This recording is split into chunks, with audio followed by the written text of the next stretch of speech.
Right, on to this week's Street Talk then. And like we said earlier, we're going to be talking about the littlest storylines first before ending up with the Paul story. So it's the second time this month we've even done this, isn't it? Because we had it with the Lauren, where they had the whole episode dedicated to her. Is this becoming a new thing on Coronation Street to have storyline specific?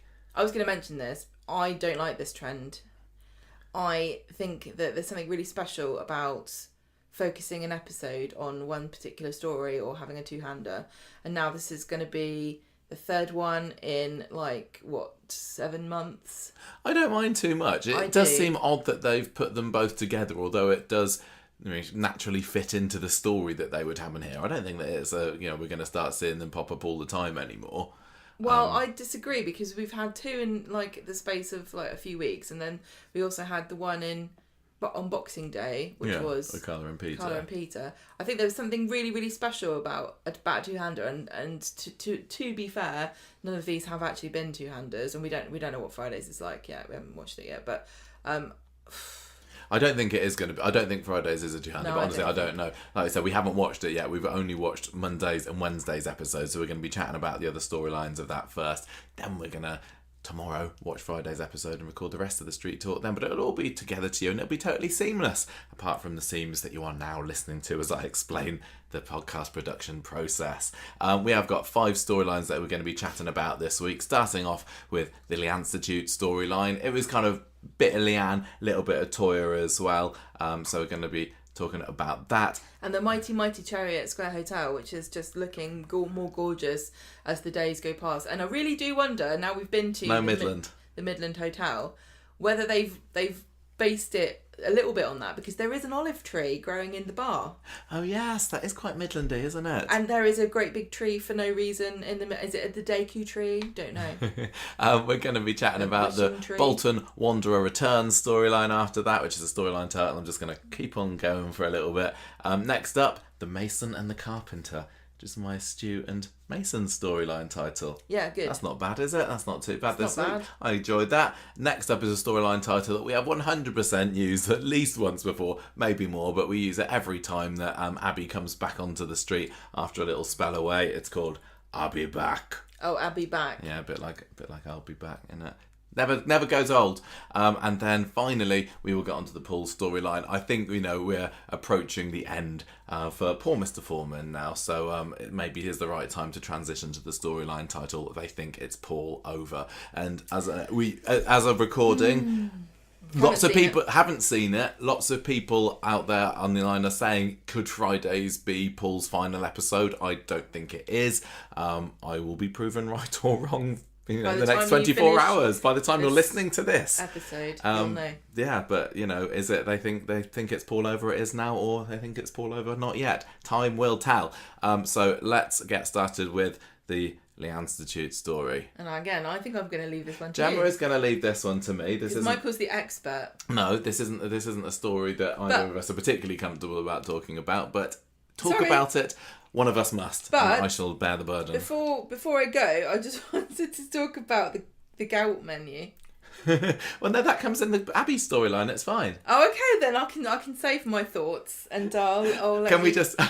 I want to talk about my favourite line of the week so far, which is after Nick punches Rowan's lights out, and Debbie's like, oh, what did she say? Don't bleed over me upholstery. It's just been done.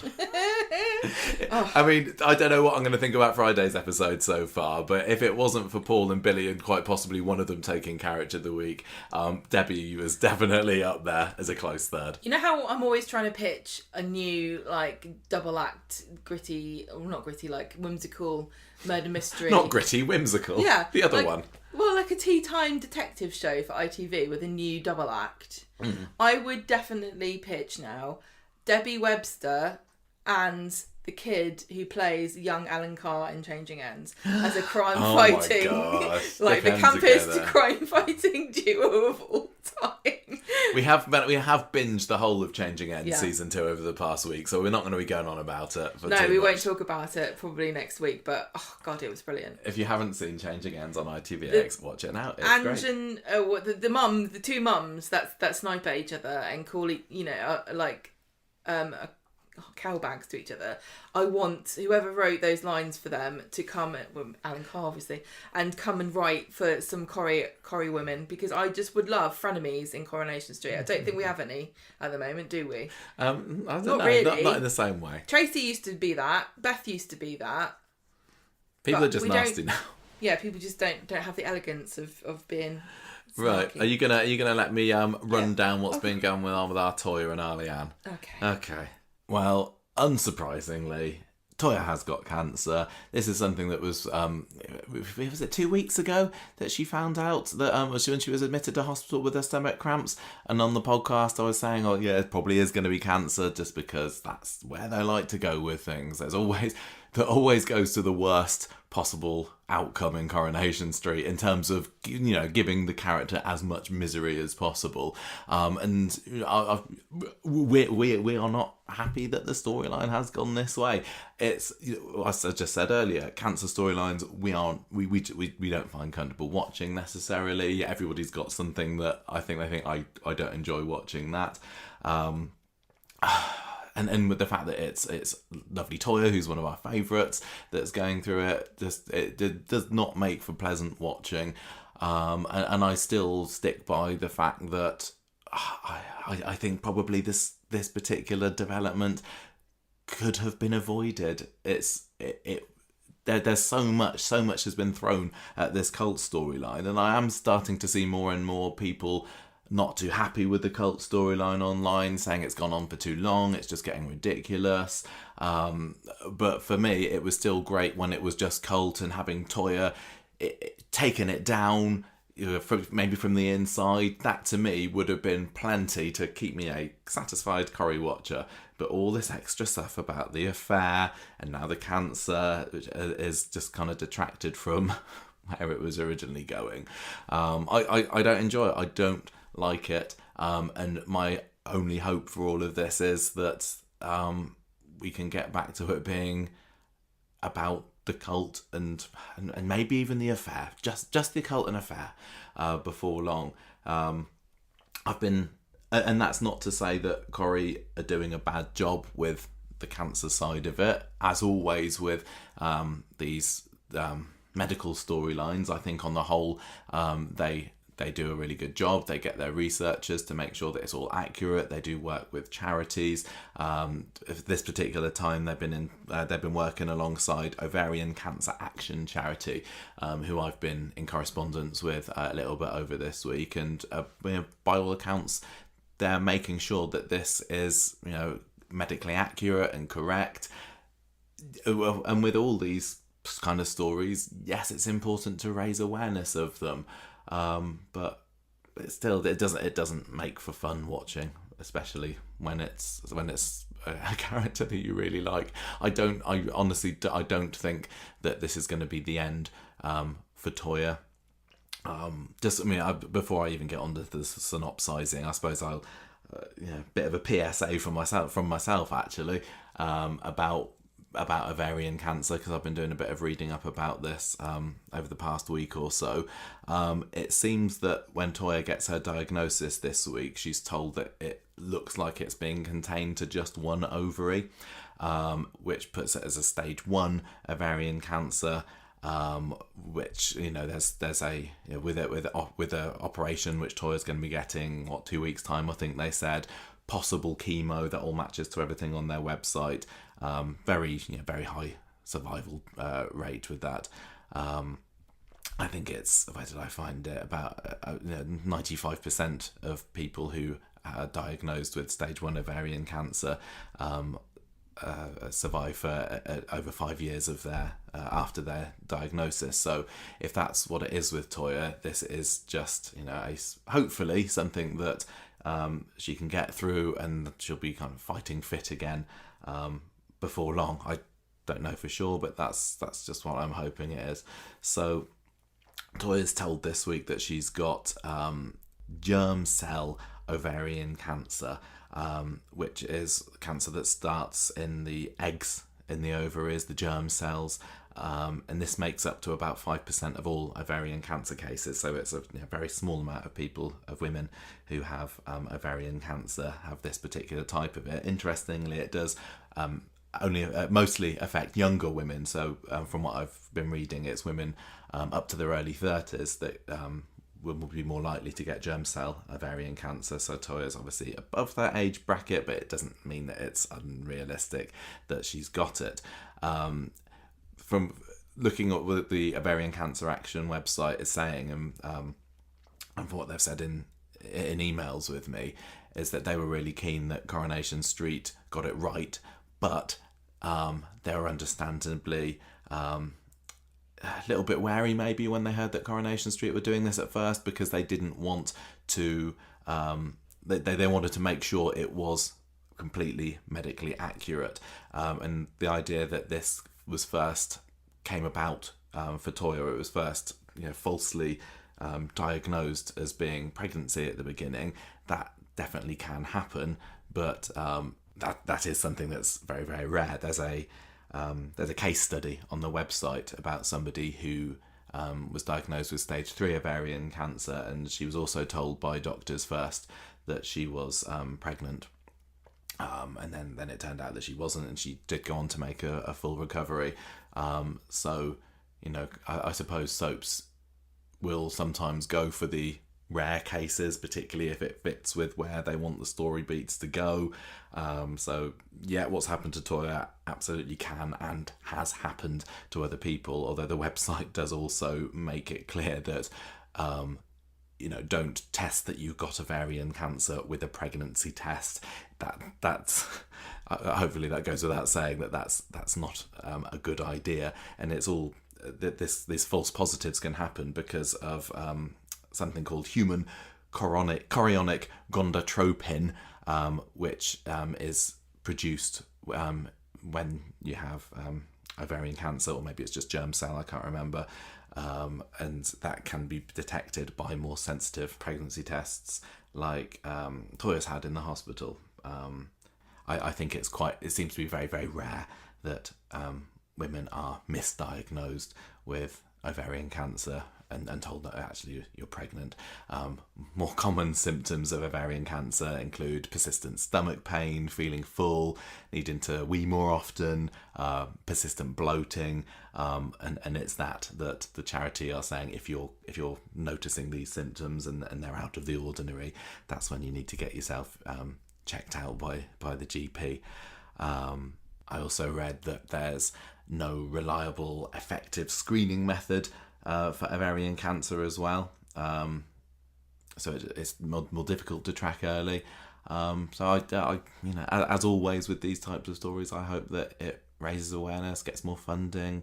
I did read that I think this must have just been put on their website over the past few days, because it wasn't there when I looked earlier on in the week, that on Mondays, after Monday's episode of Coronation Street when Toya got the diagnosis, there was a significant spike in Google searches for ovarian cancer. So yeah, I hope this story does do some good, and hopefully get some people diagnosed earlier than they would be and helped out. But I'm not gonna lie, I'm not gonna enjoy watching it, that side of it at least. But I have absolutely no doubt that Georgia Taylor and all the other actors involved in it, they're going to do and have been doing a brilliant job. But maybe it's just me being selfish and thinking I hope that the story doesn't last too long. I hope that she goes in for this surgery in a couple of weeks' time. It's over with that. I don't even need to see her getting the chemo that's being mooted as a possibility at the moment. Maybe it will, maybe it won't. And I know that if you're cured from cancer, if you get the all clear, it doesn't mean that that's it, it's gone again. It might come back again. But I just want Corrie to move on. But this is just me being selfish about this. Let's get back to the cult stuff. That's a lot more fun. Speaking of which, this is where we were left last week with the revelation that Rowan is not in fact Rowan. He's in fact, what was it, Luke Salter, I think.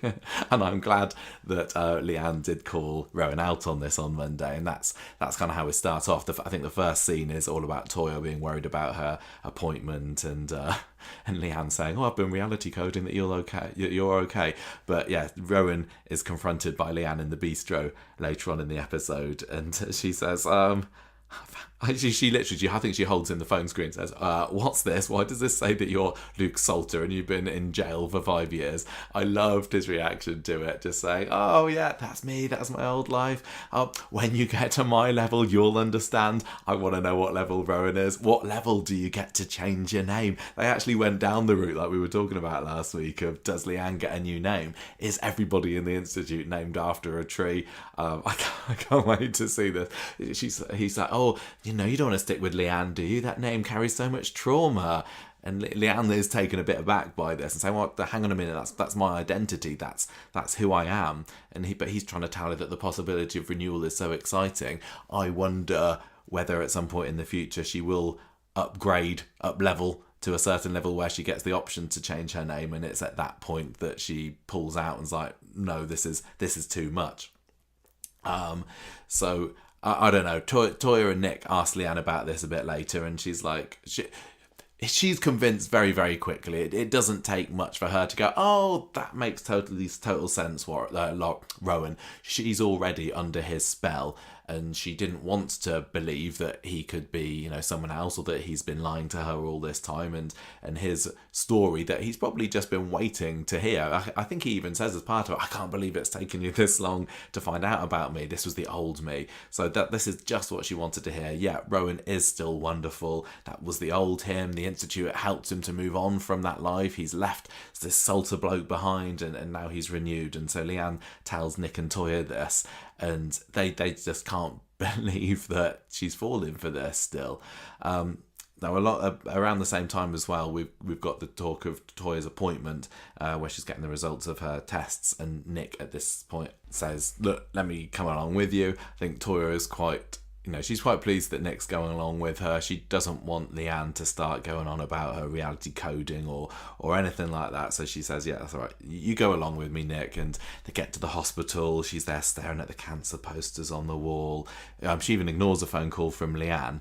And then Nick comes into the appointment with her, and this is where we get the diagnosis. I was pleasantly surprised that we didn't get the usual Coronation Street sound effect buzz, where everything fades out in the background, and then as Toya has the news delivered to her, and then we get the and then snaps back to normal. We got it later when there was the argument with Nick and Leanne, but for the diagnosis, it was just kind of delivered to it straight. Georgia Taylor, fantastic acting in response to getting the news, and she's just kind of shaking her head and nodding and saying, "Yep, it's okay."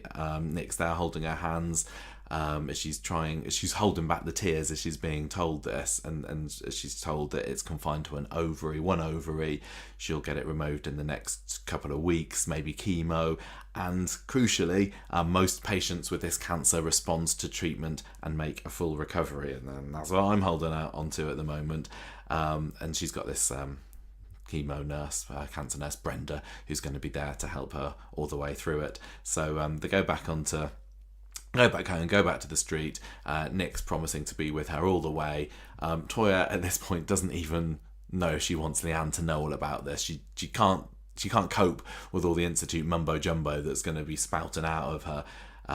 But she tries to put that to one side and says, "Look, let's go for a massive cream cake." So they go to the cafe later.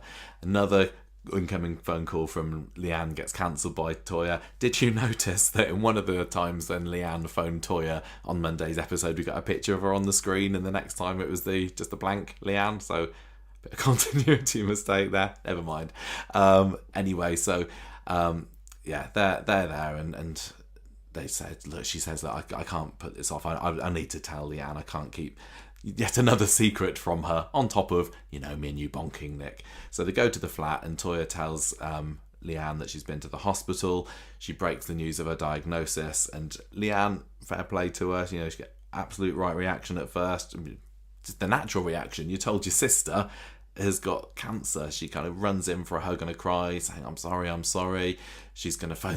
Then she starts all the Institute stuff. I'm going to phone them up tomorrow, see how they can help. She starts going on about bad energy and bad feelings, and it really does sound a little bit like, yeah, you brought this on yourself, or to somebody who's primed for Leanne to make it sound like, it's all about bad mojo and bad vibes and negativity and all that. It certainly sounded a lot like that, because this is what Leanne's been fed by Rowan and Willow and the others over the last few months. So Nick goes right off on one and says, how dare you make out that this is Toya's fault and she's brought it onto herself, and Leanne's trying to explain herself and says, well, no, it's more to do with mental anguish can manifest in physical symptoms. And this is when the argument starts getting really heated, and the camera kind of pans and zooms in on Toya, and it all gets faded out into the background. Toya then snaps and says, look, just shut up.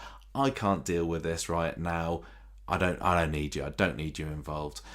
We later see Nick and Leanne on the sofa agreeing that they need to stay civil during all of this. Leanne doesn't want the Institute coming between them after all. And there was a really nice kind of make-up scene-ish between Leanne and Nick there, where she says, like, I miss being close to you, but what I've been doing with the Institute has been really helpful. Please just stop trashing my beliefs, respect them. And he says, I'll try. And she says, I love you very, very much, and she kisses him.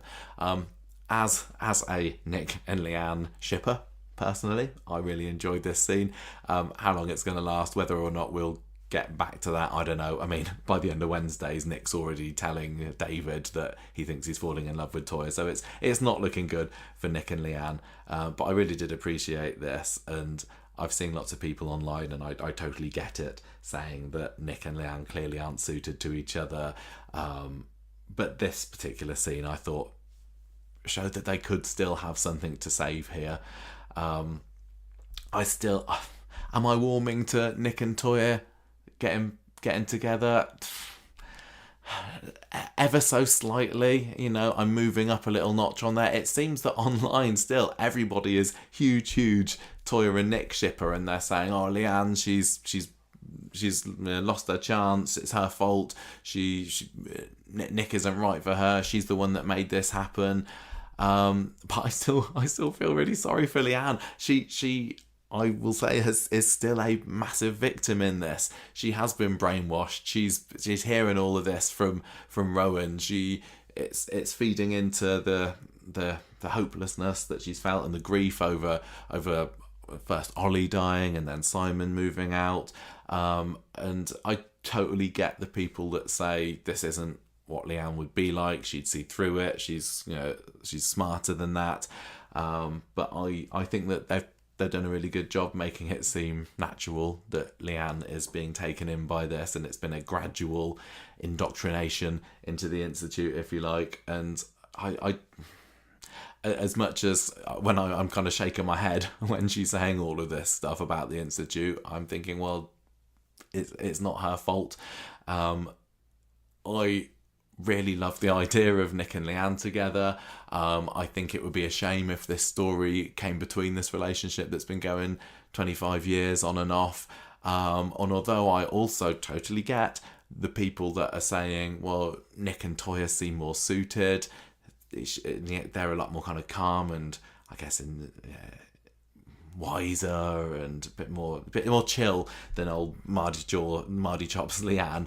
Yep, I totally get all of that. But to me, I'm still feeling that all of these romantic developments between Nick and Toya, to me, are feeling just very, very plot driven rather than natural. And I can see, in a storyline conference, going, oh, what if Nick and Toya got together? Think about the drama that would cause. Yeah, that's what I'm seeing from this. They've made it work. They've made it feel natural, and it's not just kind of thrown in there for like, oh, look at the drama. The two sisters fighting over one man, or they're not fighting yet. I'm sure that will come. Although, will there be anything left to fight for on Leanne's side by the end of it? I don't know. But yeah, I suppose if we do stick with Nick and Toya together at the end, and I don't know how Nick and Leanne can get back from this if Leanne finds out, and the longer it gets left without Leanne discovering what's been going on, including the fact that they slept together, the harder it's going to be for her to forgive Nick.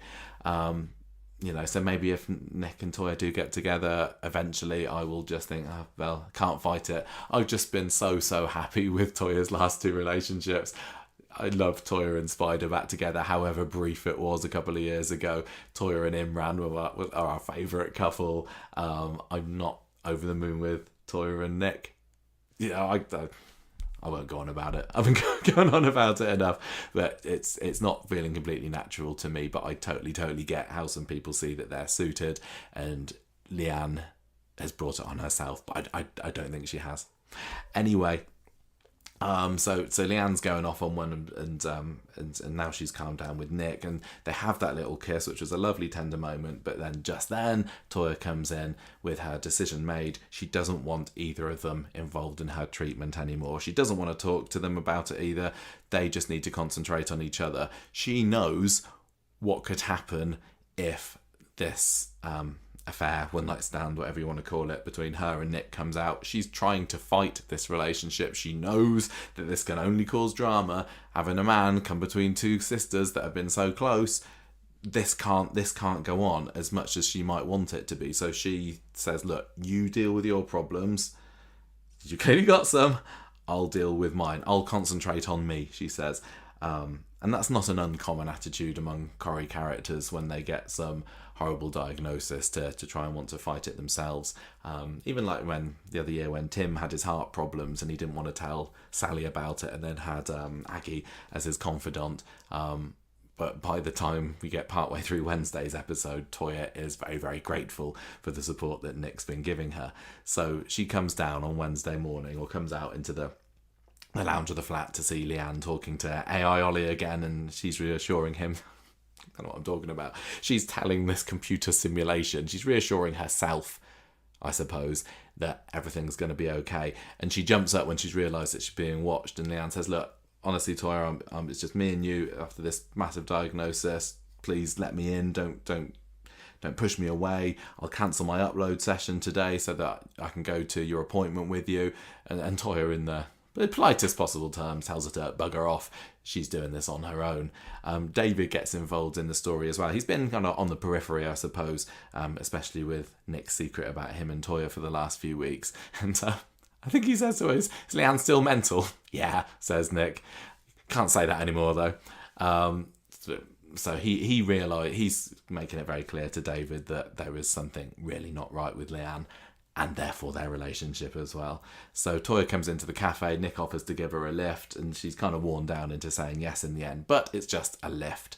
So meanwhile, Rowan's with Leanne in the flat, doing this upload session. And Rowan, there was some really nice camera work there, I thought, when the camera was just panning back and forth between Rowan and Leanne as he was trying to make her see that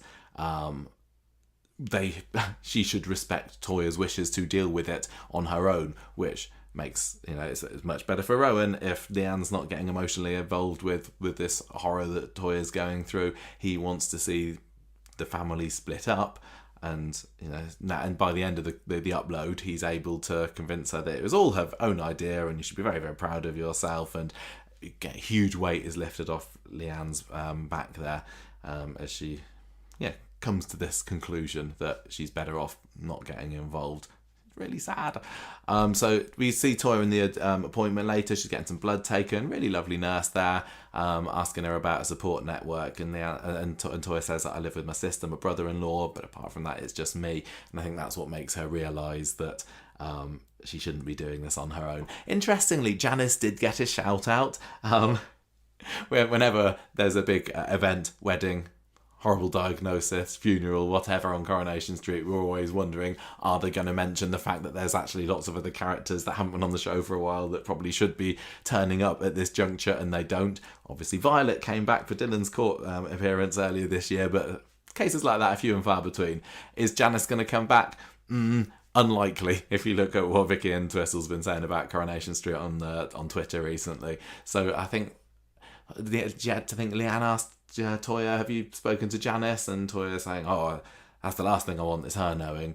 I suppose it ties in with the fact that at that juncture, at that point in time, Toya was determined to do this solo.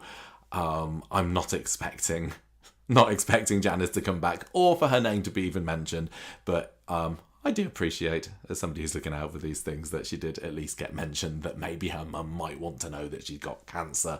But anyway, as Toya comes out of the appointment, Nick's still there and she's actually really relieved to see him. That was a lot tougher than she thought it was going to be. She goes in for a hug, and this is when they get spotted by some Institute pap who's snapping away there trying to get the dirt on Nick and Toya. And it was just a genuine brother-in-law, sister-in-law hug with a little bit more, because clearly Nick is developing these feelings for Toya, but the little bit more is all the photographer is interested in, and he takes his pictures scarpers with Nick giving chase. That's two chase scenes we've had in Weatherfield General in the past week. Maybe they need to implement some sort of speed bumps or something, I don't know. Anyway, they get back to the flat. David's there. Nick's absolutely fuming with the fact that somebody's been sent by the Institute. He presumes to go and photograph them to get more dirt that Rowan can use to blackmail them with. So he hot-foots it over to Chariot Square, where, yet again, the Institute are holding one of their, meet and greets today, I think? And David's in tow this time. So he gets to the hotel, says, Rowan, you call your people off. And Rowan's like, oh, have you got something to hide then? And this is when Nick thumps him, which is brilliant. And we got that classic line from Debbie, don't bleed on me apostrophe. It's just been done. So love that. Well-deserved punch in the mush from Rowan there. But this is playing right into his hands, isn't it? Rowan loves the fact that Nick has punched him and is making himself look really unstable and jealous. And of course it then falls to Rowan to be magnanimous in the whole situation and not press charges later on against Nick as well, which means that Leanne just gets to have a massive go at Nick herself. Even though she hears about the photo, she doesn't really believe it. She thinks the whole thing is ridiculous, basically, and sends Nick off on his way. David says again to Nick, look, hanging around here is not going to help anyone. Let's just bugger off home then.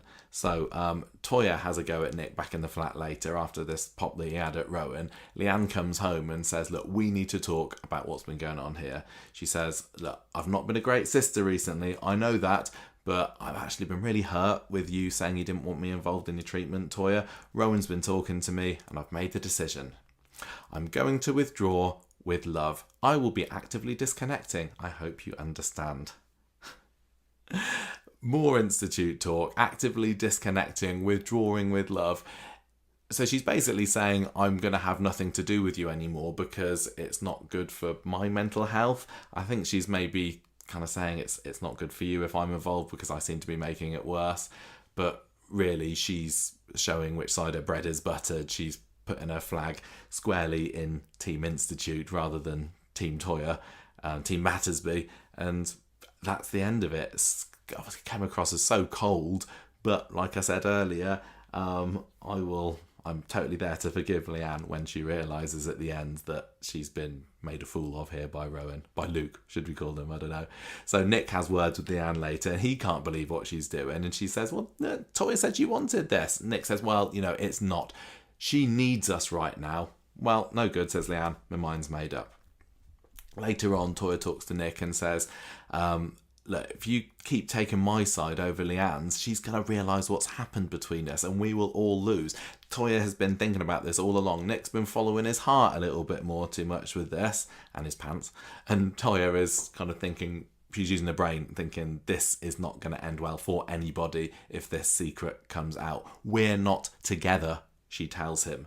And Nick's like, okay, I'm going to back off a little bit. That must have hurt Nick a little bit, because although he knows it, he's the one who's clearly developing the feelings more. And I'm not saying that Toya's not at all. I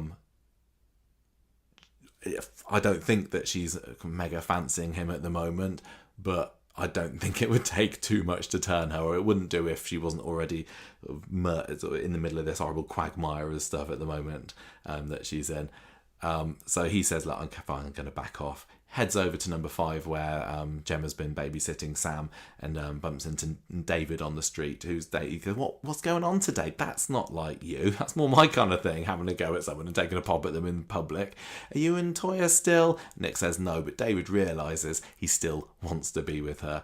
Nick says he opens up about how upset Toya's diagnosis made him feel, more than just the usual sadness and fear that you'd feel. It's natural to feel when a close family member gets a diagnosis like that.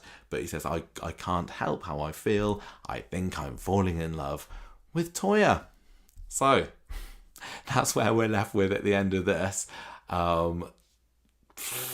He's openly admitting it now, and I think that it is going on a little bit in Toya's head as well, but she knows that it can't. I don't think it's going to be too long before there's another kiss and maybe more.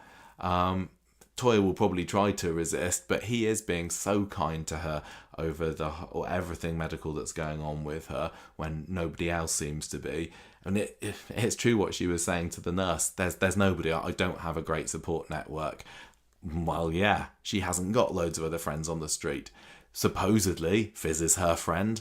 I'm sure that, Roy, I know he's going through his own traumas at the moment, would be there for her. Even somebody like Dr. Gaddis, her old boss, maybe.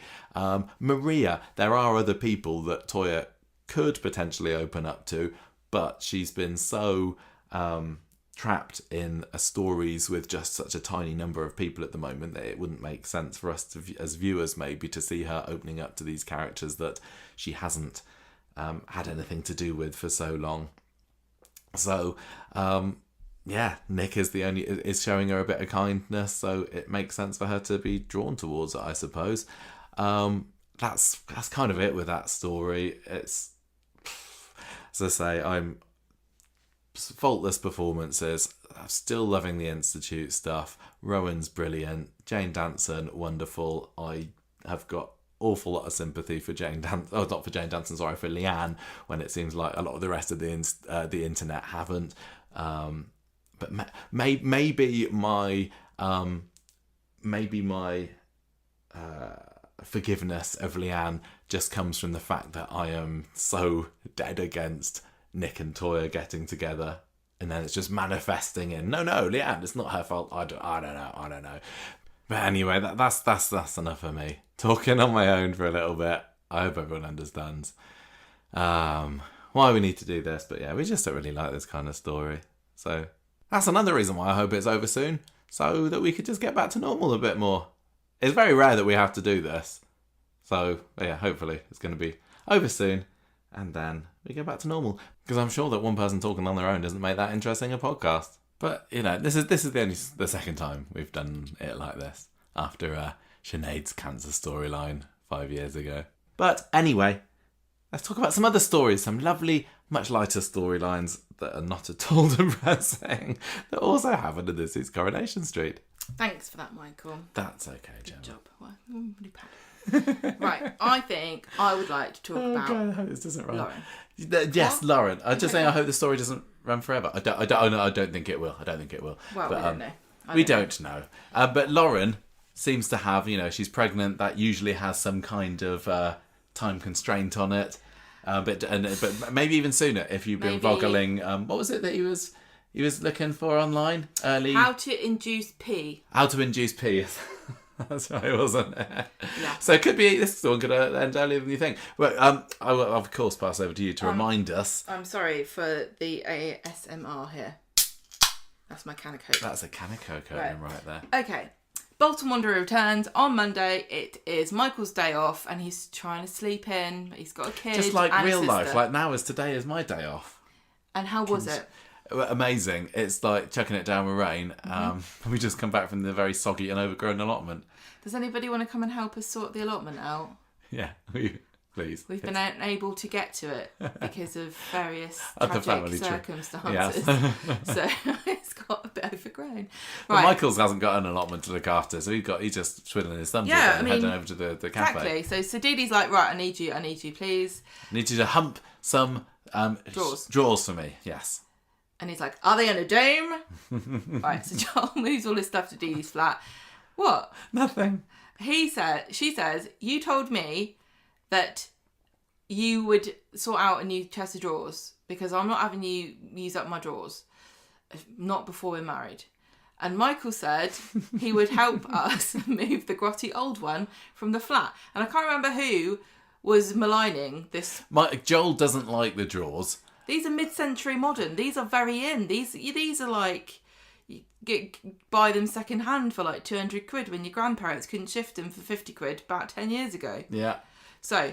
I suppose his biggest problem with them is just the fact that getting anything to and fro from that flat unnecessarily going in there is a bit of a pain, considering he's hiding out Lauren in there. Do people know that Lauren is in there? Of course they don't. He's hiding her. Where does Max think that Lauren is? She said she's staying somewhere else. Did she? I don't remember. I can't remember. But Joel's just devastated now because he never had a set for his flat, and as soon as one appeared, now everyone wants to get in there. So he lets himself in. Lauren's just hanging about, really, really bored, saying, "Oh, there's a sale on at a maternity place in town." And he wants to get her out of the flat. Oh no, that's right. He's getting her out of the flat. Gives her 100 quid. Go by yourself. So he then tells her the landlord's coming around later to get rid of the chest of drawers, and he wants her to keep away. So Ronnie decides to turn up for this great drawer removal. And it really is just an excuse for him to try to get Michael and Joel to get on, because everyone knows Michael hates Joel. Ronnie knows that they're going to be a family soon, so they have to get on. So he decides to supervise by drinking beer. Yeah. Which I think, great. They start moving stuff around, and then Ronnie opens the fridge and sees all these ready meals in there. And Joel has to make some lame excuse that the decorators left them. I love the Vinny's, not Vinny, I was calling him Vinny because he's Vinter. Ronnie's just the audacity of like, I'm just going to have a snoop around. Why not?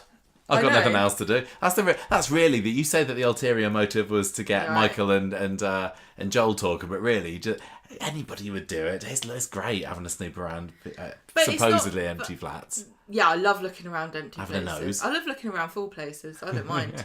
So they're appeased by this. Joel goes back to Dee Dee, and he's like, she says, I'm glad you had a nice bonding sesh with the Bailey boys. And he says, I need to get this key back to the letting agency, and I have to do it right now. So she goes to run a bath, and he texts Lauren to let her know that it's safe to go back to the flat. But she doesn't reply. And he keeps texting her, where are you? She's not replying. But she instead is walking down the street with all of her goodies that she's bought in this maternity sale. And Maria sees her, how nice. Yeah, she's knocking on Max's door, isn't she? She wants to have a bit of a time with him, but he's not about. So nothing much comes of it, does she? She's there chatting with Maria. Nothing comes of it. No. It's almost not worth talking about. Then I shall stop. Lauren finally gets back to the flat, and Joel's having kittens there. Where have you been? You didn't reply. What are you up to? And she says, I'm not your prisoner. I can do what I want. I'm fine. He's getting really frustrated, and he's like, you're not eating well enough. You need to reply to my text. Yada, yada, yada. Trying to feed her fruit and stuff. She's not interested. There was an awful lot of feeding people veggies and fruit. Like we also had Mason being force-fed aubergine dal on Monday, didn't we? Do you know what? I really fancy that. When I heard him, I love aubergine. I love dal. No, I don't fancy it. Do not.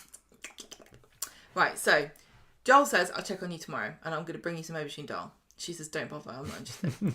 On Wednesday, he goes back to see her again. She's really bored. She doesn't want any scrappy apples. Nobody wants to eat apples. I like apples, but you got to cut them up for me. I'm lazy. This generation that I'm part of. She's can't get anything else going on in her life. We don't peel oranges. We don't eat apples. Too much hard labour.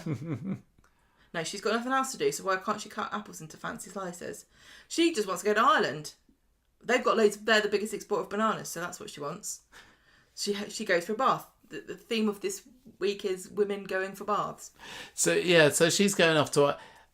What's the delay here? Is it just this package of presumably inducing pregnancy or inducing labour drugs that he's early premature It's labour? not that expensive to get plane tickets over to Ireland. I know there's all the other stuff that he's supposed to... He said he's going to help her find a flat and all that, but you can get a ticket to Ireland for probably less than 50 quid, can't you? We can't, but some people can. Yes.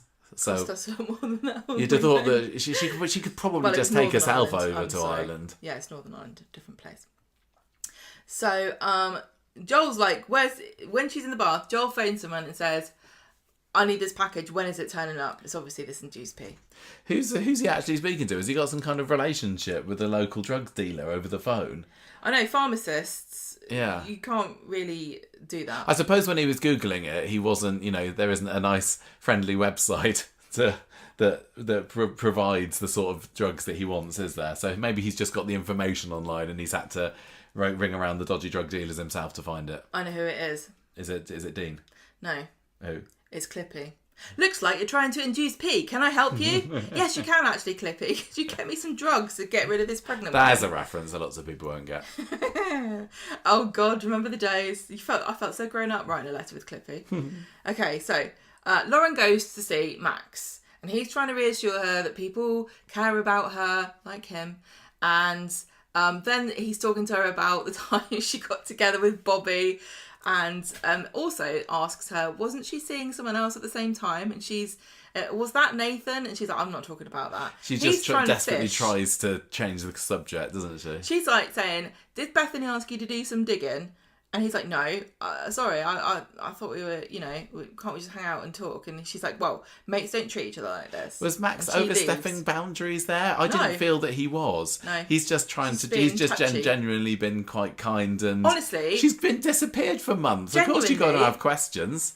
Him and Bobby are just like being absolute doormats here. It's because they fancy her and they're scared to like upset her, but if she had a girlfriend, like a female friend, they'd be like, where the hell have you been, you stupid bitch? I've been looking for you for months. I thought you were dead. I was recording that creepy cropper down the road and accusing him of murdering you.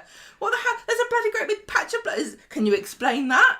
Yeah, they're just going very softly, aren't they? Oh, don't upset the pregnant lady because she won't shag me later. Right, anyway, she's like, I'm not having this, I'm off. Mates don't treat each other like this. She gets home, Joel's there, and he's bought her a TV. Well, he hasn't bought her a TV, he's got an old TV. Yeah. She's not impressed with this because she just wants to go to Ireland. And if you didn't know, all of these episodes have been sponsored by the Irish Tourist Board. They've got great butter. He says, I haven't got the money yet. She doesn't believe him, neither would I. He's just given me 100 quid and some crappy apples. He's got the money to go to Ireland. Yeah, exactly. He says, look, it's going to be worth waiting for. Don't you worry about this. I assume that... I don't think it can be too long before this package arrives. I'm kind of hoping for next week we'll... How long was the... She gave him like a month, didn't she? He said you'll be out of it within 2 weeks. Yeah, she sent that message to Swain. That's right. You're right. Delayed sending or whatever it's called. So it's going to have to happen soon. But yeah, do you think that she's going to end up taking these medicines? Is it going to work? Is this baby going to be gone? No. Is she going to outsmart him? If he sticks it inside an apple, it would be like a poison apple from Snow White, wouldn't it? Should you do that thing where you go, thanks, and you throw them behind your shoulder and hope they don't rattle on the floor? No, I think she'll take them and she'll go, ow, my stomach, what's happening? And maybe he'll panic and take her to the hospital, or maybe he'll panic and run away again. But she'll go to the hospital and they'll be like, oh, did you try to induce pee? I hope you didn't. I wonder what the time period is that he's expecting this to happen. Like, does he want to give her some medicine just as she's getting on the plane and then it's not his problem anymore? Or is she does he want her to lose the baby now and then... Michael, people like that are why Ryanair charge so much money. He just wants her out of his life completely. So it's in his best interests for her to be over an island pretty quick, isn't it? Presumably just not with a baby, so she can't come back hounding him for child maintenance. Do you really think that's what... I still don't know what his plan is. It's not completely obvious to me. It's very sinister, but it's very obscure. The fact that he's going after this medicine means he clearly isn't interested in the baby, and that's just a ruse.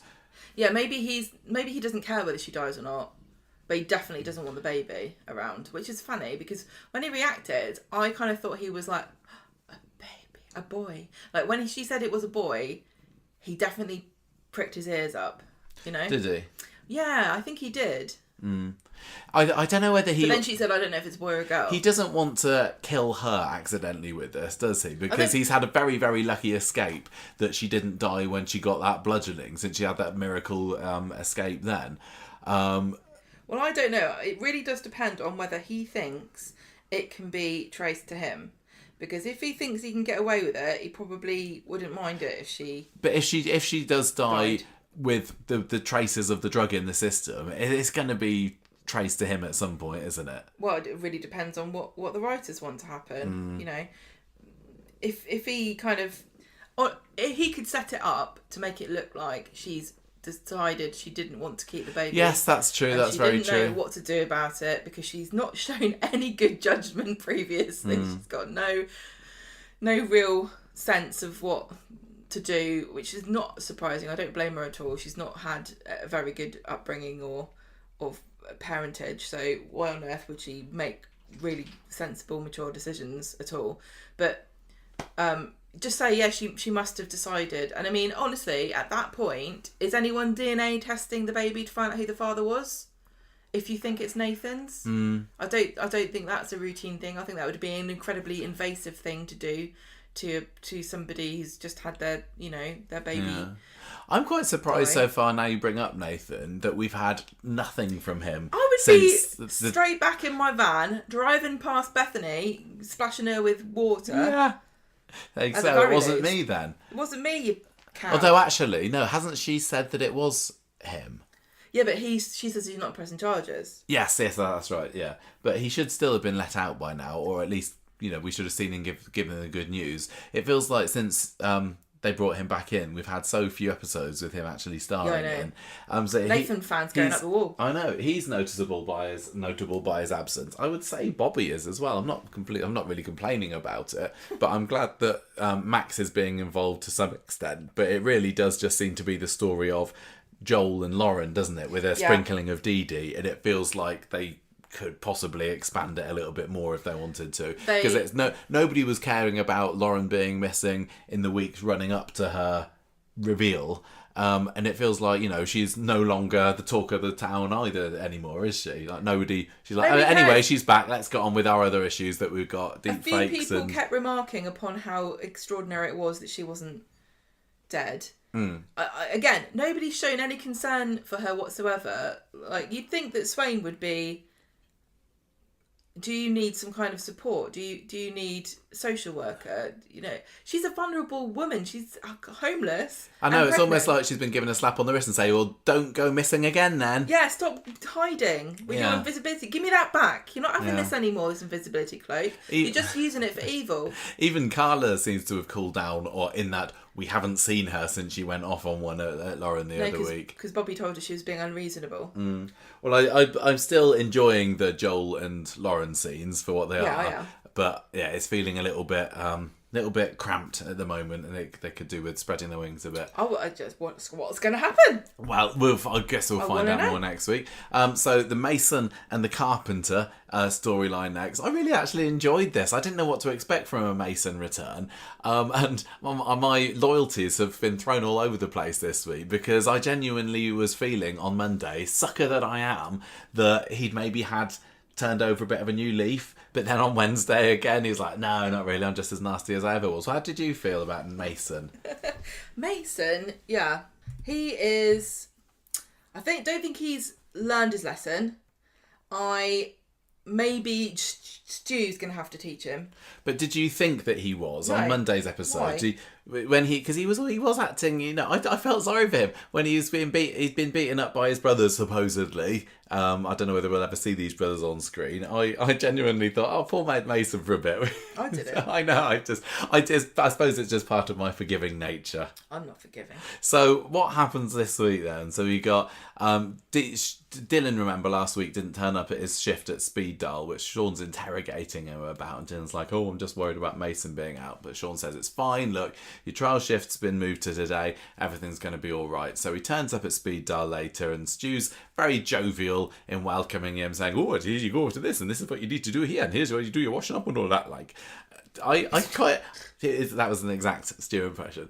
I enjoyed Stu this week for the first time in a very long time. He didn't irritate me. He was just kind of very kindly and understanding. Stu was lovely this week. If he had been like this the whole time, he would have been much more tolerable. It's when he got jealous and he and Yasmin were having the troubles that he became unlikable. But I want to just add here a troubling thought. What? Are Coronation Street trying to make Stu and Yasmin the new Roy and Hayley?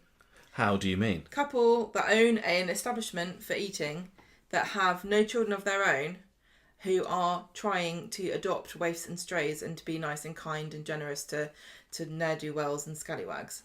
They are genuinely kind and they do want to help out in nature. Yasmin particularly has always been a bit of a mother kind of figure of the street. I mean, her job was being a librarian. You don't become a librarian if you hate people. You might do. You might just say, I don't care about real people, just give me a book, that's all I need. I just want to put books away. So the way that they treated Mason this week didn't seem out of character. I don't think they're going down the Roy and Hayley route with it necessarily. I think they're a bit old to go adopting. I'm kind of half joking with that question, but I do think it's worth thinking about, because they are kind of, do you know what I mean about they're getting into that groove? They're kind of easing into this, just this kind of status. Maybe. So he's now working at Speed Dial, having this little trial. But then later on, he's showing up at the precinct, going home, because I'd forgotten that do he and Sean still live in the precinct? Yes, they do. I forgot this too. Yeah, so that's what he was letting himself up the steps for. So Mason's lurking in Scally's alley, and he's got a very bloodied nose. Maybe he's got a limp. He's not looking too right. Then Stu comes along to the play park. Why? I don't know. But he sees Mason there sitting on the swing, looking very sorry for himself. And he's like, oh, what are you doing there? You're looking pretty rough. Stu doesn't know who Mason is. No. There's no reason why he should, apart from the fact that in Coronation Street, everybody seems to know everybody. And it does catch you off guard when somebody doesn't recognise someone, doesn't it? It's like, what do you mean you don't have their phone number? Yeah, I know. It was one of those sort of situations. Yes, the bullying storyline has been huge, but really, Stu and Yasmin have had nothing at all to do with it. So we have to suspend our disbelief here and go, okay, this to Stu, this is just some waif out in the precinct. Yeah, I mean, it's more realistic that people don't know.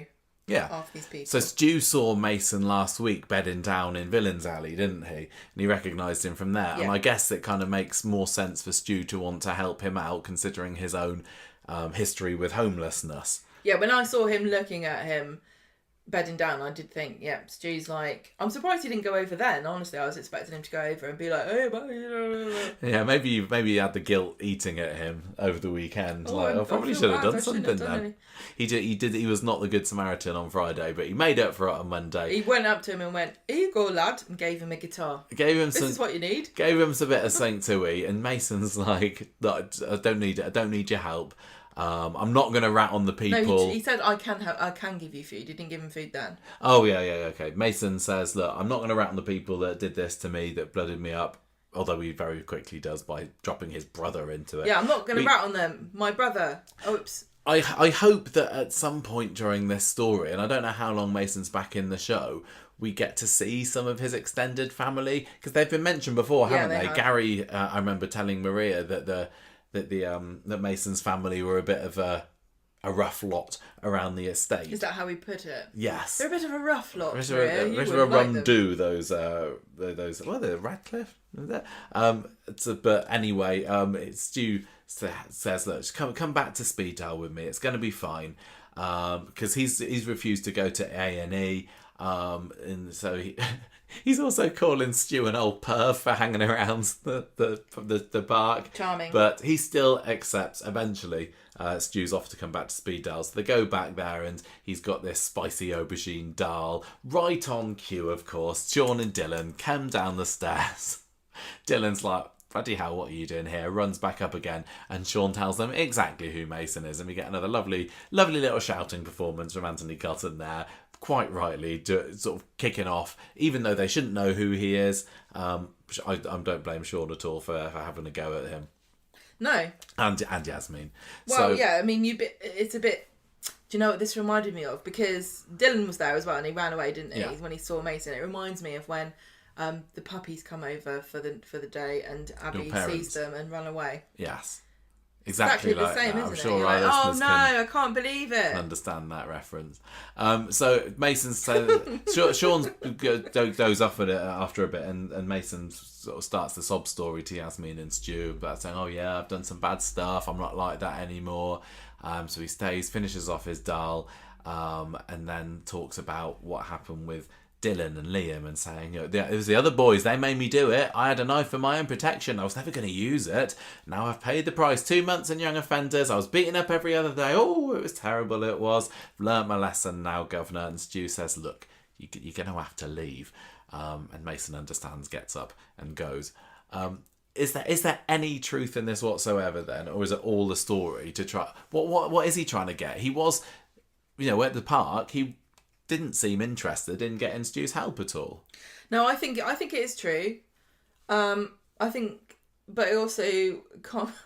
What bits of it are true? I don't really care. What? Which bits of it are true? Because the knife. I don't think wasn't just for his own protection. No. All the stuff he's saying about I got beaten up in young offenders, it was awful, blah blah blah. I think he's learned his lesson insofar as that he's not going to get caught next time. Do you reckon? Yeah. Well, he wasn't in prison for bullying people, was he? He was in prison because he had a knife. That's the only reason. He's learned his lesson there, but he's not overcome his manipulation and picking on people. Clearly, he's now had it reinforced really because he's been trapped in this place with these guys that are bigger than him, and then he's gone home and his brother's done the same thing, which is why he's homeless. Because a lot of people were saying, why is this kid sleeping on the streets? He's obviously not want to live in a house with his brother who's beating him up. Now it's just reinforcing this idea that when you're big and strong, you pick on weaker people and they kind of deserve it. Well, if he's had months of being picked on, then he's just going to want to take his frustrations out on someone else now, which is what he does to Dylan. Do you think there is any hope whatsoever or any, is there any point to them even trying to do this to turn Mason into a goodie, to try and show his redemption story? Could Mason be, a long-term, as much as any character ever is, character on the street, or is this just the beginning of his exit story?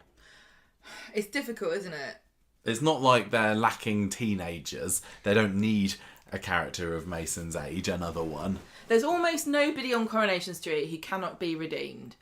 Even somebody who's a killer now, Coronation Street, has kind of crossed that threshold where they said before, soap justice exists and you'll never get away with it. Gary's got away with it. Lots of people would say Tracy's got away with it. Yeah, but Gary and Tracy were always kind of hero characters, i.e. they were main characters who the story forced them to do. She, as Kate Ford, she was definitely a villain.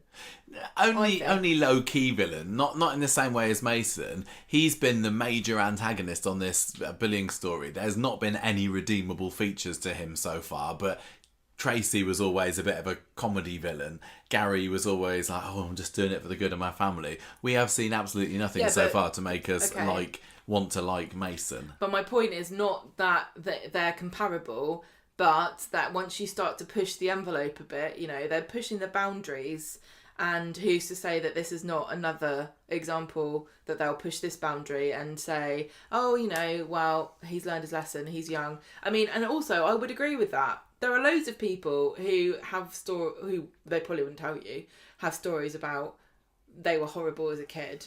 Yeah.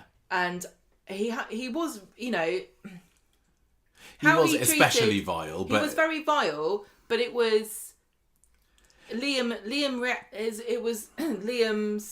So other people, different people react in different ways, and I think that he.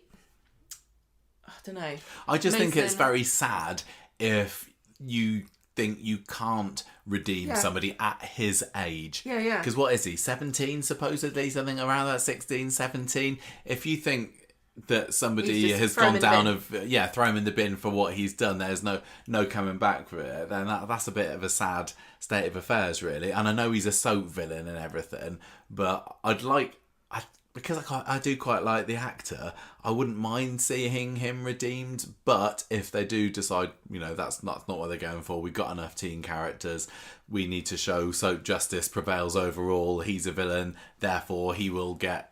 Is he going to actually stab somebody this time and get locked up for good? That feels like probably the more likely path. My thing would be, I wouldn't mind if they redeemed him if it was part of Liam sort of overcoming his trauma. Yeah. If Liam forgave him, or if he felt like he could move on, that would be okay. Maybe completely unrealistic, but... And I don't know how you'd feel if you were watching it and you had been bullied, or you knew someone who had been bullied to the extent that Liam was, and how he thought he would take his own life and so on. I don't know. Would that make you feel good or bad? I don't know. So many people have watched this and empathised with Liam and thought, "Oh, I've been in this situation. Like, this is exactly thing has happened to me." It's not going to be very fun for them to see.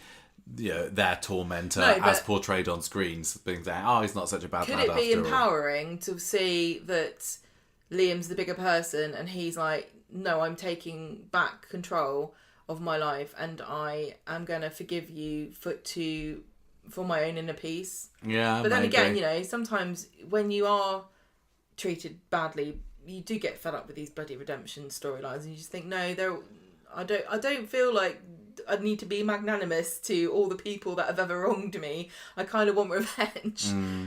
So to me, I don't care either way. If Mason's back to be triumphed over, then fine. If he's back for redemption, fine. I think either way, I really trust Gary to do a good job on this. I suppose when he had his first exit, it was the courts who were the ones that had the final word in him disappearing. And again, it wasn't. He didn't actually get justice for how he was treated, did he? No, it was just to do with the weapon, for having the knife. And Dylan and Mason both were only punished for having a weapon, not for being arseholes. Yeah. We didn't have a whole lot of this on Wednesday. And I noticed Dylan's got away with it completely. He's totally, hasn't he? A little bit of this on Wednesday. It basically involves Dylan bumping into Mason on the precinct, who drags him off into Scally's alley and making it very clear that he's going to regret being a grass. He's he's putting him in a bit of a headlock, grabbing him around the arm, and this is the bruise that Yasmin later sees on Dylan's arm in the cafe. And it's like, "Oh, what's going on with you then?" Dylan just blames it on the football. So I think I wouldn't mind a redemption story, but equally I don't need another story that goes on for too long of Mason just picking up where he left off. As good as the bullying story was, it needs to have a little bit, for me, something a little bit more different than, and where was I, I'm going to go back to bullying Dylan.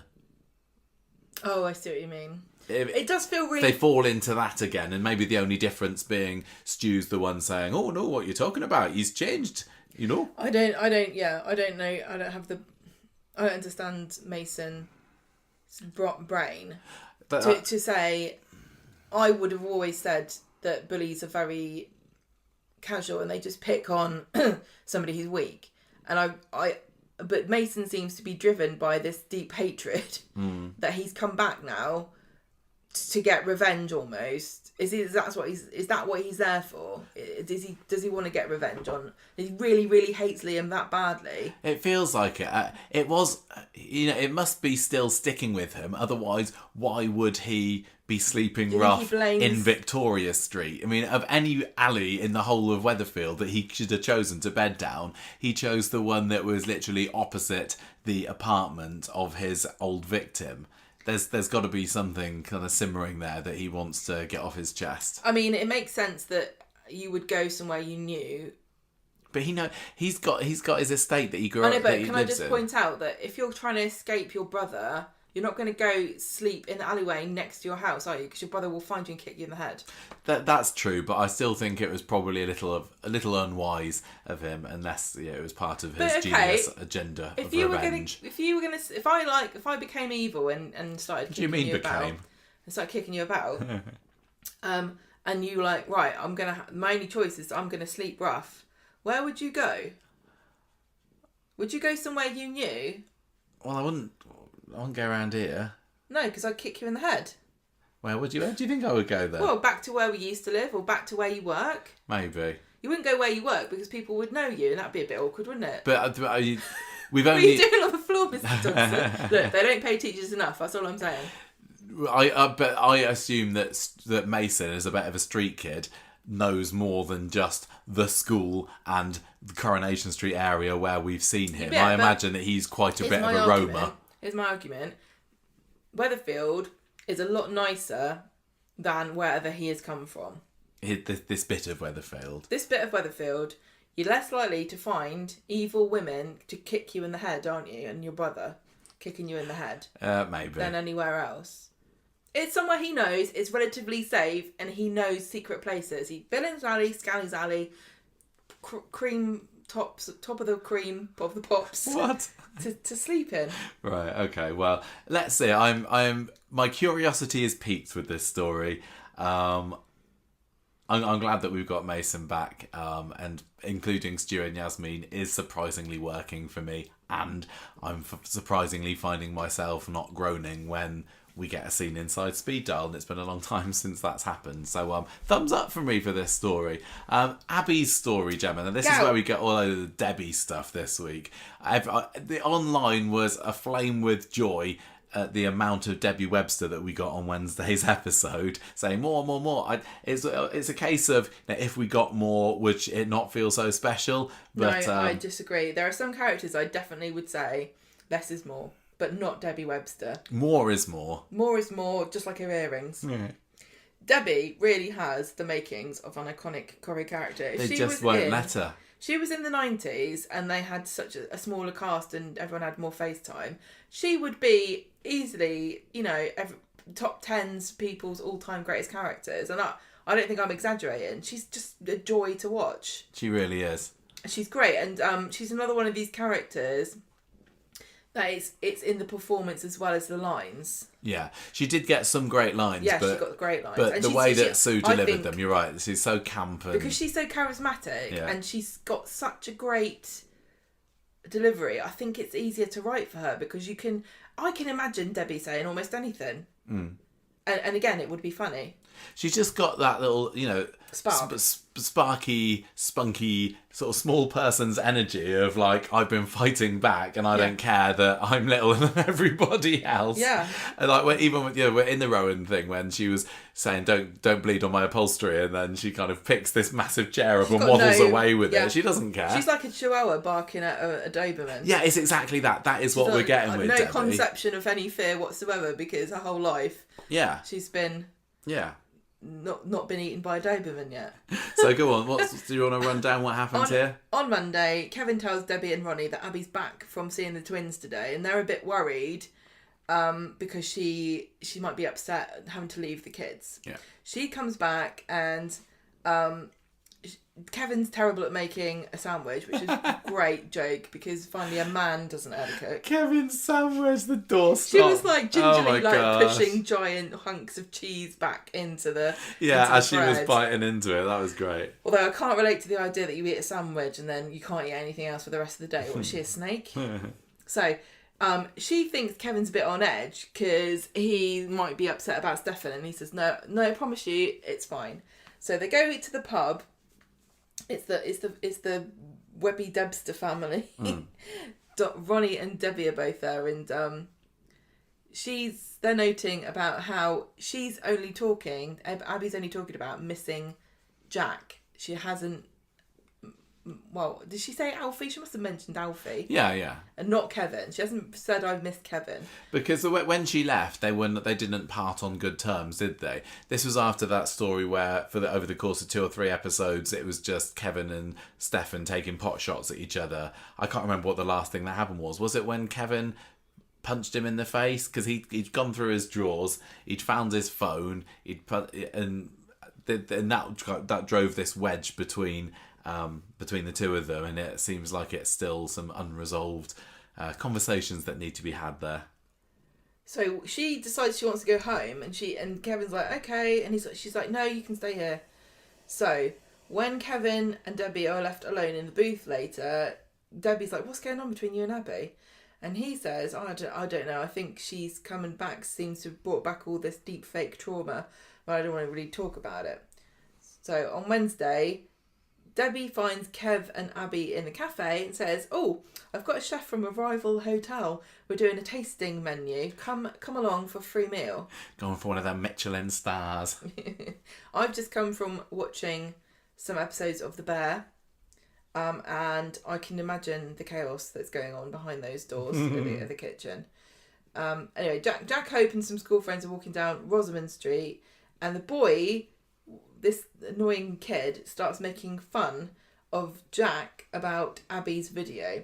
And then Jack pushes one of the boys against the wall, and Debbie's walking past, and she's like, hey. And she like gets in the boy's face and kind of like smacks him and tells him to bugger off, which I thought was great, because to her, like, most people would be like, oh God, I can't believe it, like a grown up, you can't do that to kids. But she's like the same size as them. I know. She was. I loved, I can't remember what one of the boys was like, talked about her being in the war, and she's like, I hope you're talking about the Falklands then again.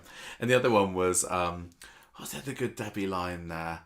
Oh no, it wasn't Debbie. It was the boy when there was the boy saying, "My mum's a dinner lady, so nobody wants to watch a video of her," or something like that. Wasn't it? I can't remember. It's funny writing. There was just a really funny writing with all of that scene. So she sees him off, and then she asks Jack and Hope what was going on, and Jack won't say. Oh, it's just banter.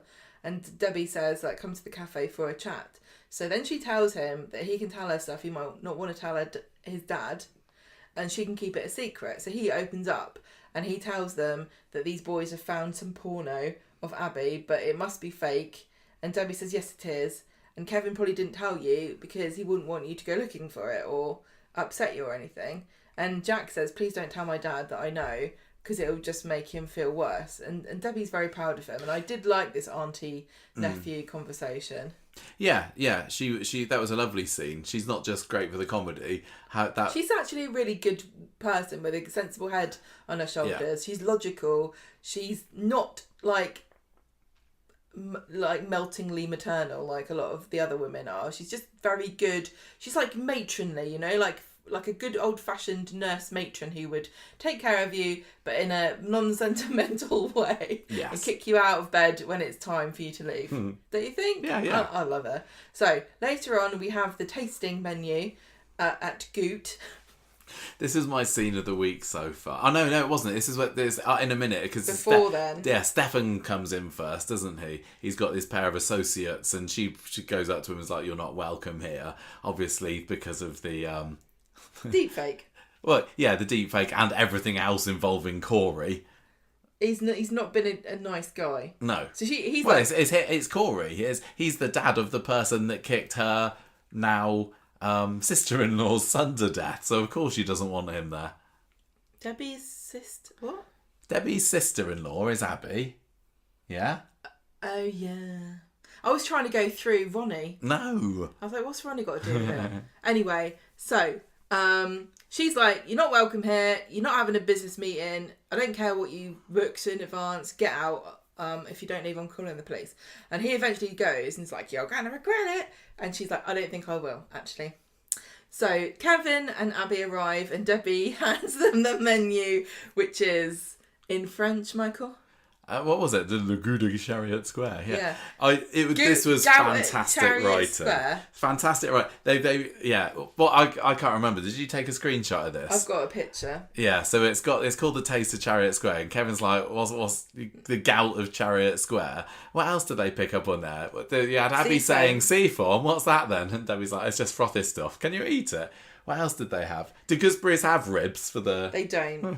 I don't know where they got this menu from. It was just a bunch of nonsense, wasn't it? Yeah, but it was perfect. Absolutely perfect for a great comedy Rhubarb scene. Collins with accompanying amuse-bouche of asparagus and duck egg with truffle emulsion, cured meats, salt-baked celeriac and onion ash. The worst thing on this menu is beef bones and whey soured onions, drip fried bread with grated heart. I think AI wrote that, honestly. It sounds insane.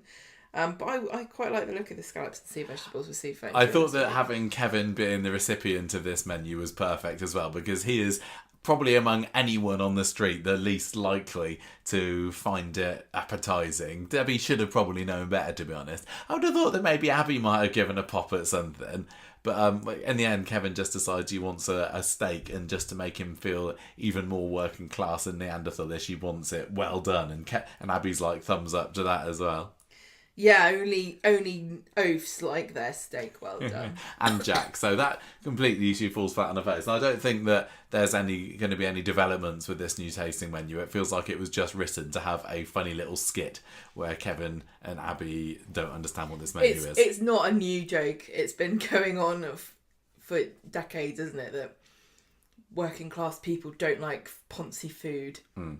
But, okay, they want steak and chips. Who can say no to steak and chips? It feels like at the end of this story, at the end of this week, it almost feels like it's done. I don't know whether it is, because Stefan's still lingering about. But was this just a welcome back Abby story? Now let's tie it in a little bow. Although she's not been away too long, has she? No, I mean, they have a nice meal, and Abby and Kevin kind of seem okay with each other. Yeah. And that's it. Yeah, basically, that's all. Here's a question, Michael. What? Stefan versus Debbie. Could there be sexual tension?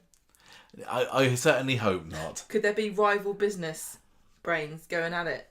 Yeah, that's maybe a bit more appealing to me. I mean, because she got involved with old Ray Crosby. Yeah. But the difference is Ray Crosby's son didn't kick her sister-in-law's son to death. Yeah. No, it didn't happen. Yeah, so that was kind of fun. It doesn't feel like there was a whole lot of weight behind it. But yeah, please just give Debbie more to do. This was, I think, if you're a Corrie writer and you're told, oh, and you can include Sue Devaney in this script, what a gift. Hooray! What a gift that is. She's like, it's like Sally. She's not as noticeable, her absence isn't as noticeable as Debbie, but Sally Webster appears so infrequently on Coronation Street that when you're suddenly given a script that's got some brilliant Sally lines in, it just elevates the whole week. If I was writing on Corrie, I would want to write for Jenny, Daisy and Debbie and Evelyn. And Sally, surely. No? Yeah, I guess so. Depends on what the scene was. If it's something sad, no. Anyway, so that kind of takes us through all the storylines that aren't the Paul story. We're going to give it a pause here. It's just going to be a little mini break for you listeners, because Friday's episode is all about Billy and Paul's happy day. We don't want to talk about Monday and Wednesday's bits here, do we? Let's all do it together after Fridays. So we're going to stop for a little while, but for you, it's just going to carry straight on. Okay, it's We're back. Another day. It's Friday now. Day. Different room. Chesley's birthday. Happy 30th, Ches. Yeah, we are in a different room. We're all different. We've had dramas of our own. If you've been looking on our Twitter, we just come back from the vets. Abby's been in a cat fight, bleeding all over the house, and she's just had to have her bum shaved so that the vet could check her out. But she's okay. She's just in a bit of a mood now, isn't she? So we're not recording in the room with cream carpets. No. Although she probably is bleeding on the carpet because she's hiding under the bed. Oh, is she? Oh, we won't tell if it's under the bed. She's all right, though. I think she did come off worse out of the two cats. But you don't want to hear about that, do you? You want to hear about what we thought about Friday's Corrie? Well, you can't, because we've got to talk about Monday and Wednesdays first. And after all the aggro that we went through to try and do that earlier recording so that we didn't have to record late tonight, it turned out that they put today's episode on ITVX early this morning, didn't they? Yes, they did. You found it. Yes, I did. Because I want to watch the opening of the Olympics, and I thought, why do they do it early for football and not the Olympics? And I thought, maybe they do it early for the Olympics. And I looked and they did. They did, yeah. So I don't know whether this is going to be here for the duration of the Olympics or whether it was just for the opening ceremony. It would seem odd to me to do it just for the opening ceremony. I don't know whether they have evening events, because every Olympics is different, isn't it? And I mean, that is in Paris. But so it's the same time zone as us. ITV doesn't show the Olympics, does it? I thought it was just a BBC thing. I know, but they're worried about competing. Yeah. Don't worry. There's not a team ITV. I don't think they're going to get any gold medals. Do you think if the different soaps had Olympic teams, who do you think would win? Well, it depends. I think it would be Corrie. Do you reckon? Bigger cast. Yeah. They got more to lose. They're Northerners, so they're more rough. What events? Not like. Well, I mean, it's egg and spoon, tug of war, dominoes. Oh yeah, definitely. Put James Bailey on the football team. Yeah, bring him back. Not. I don't know. Would it be a transfer from EastEnders? Anyway, he's living in London now, isn't he? Maybe he'd defect. Yeah, it's now early evening on Friday, and we have seen Coronation Street, and by golly, what an episode that was! So that was very good. That was a very, very good episode tonight, but we can't talk about it yet, so we got to talk about the story leading up to it. They think it's Paul over. It's not yet. I said at the beginning of the episode that I didn't think he was going to be gone this week.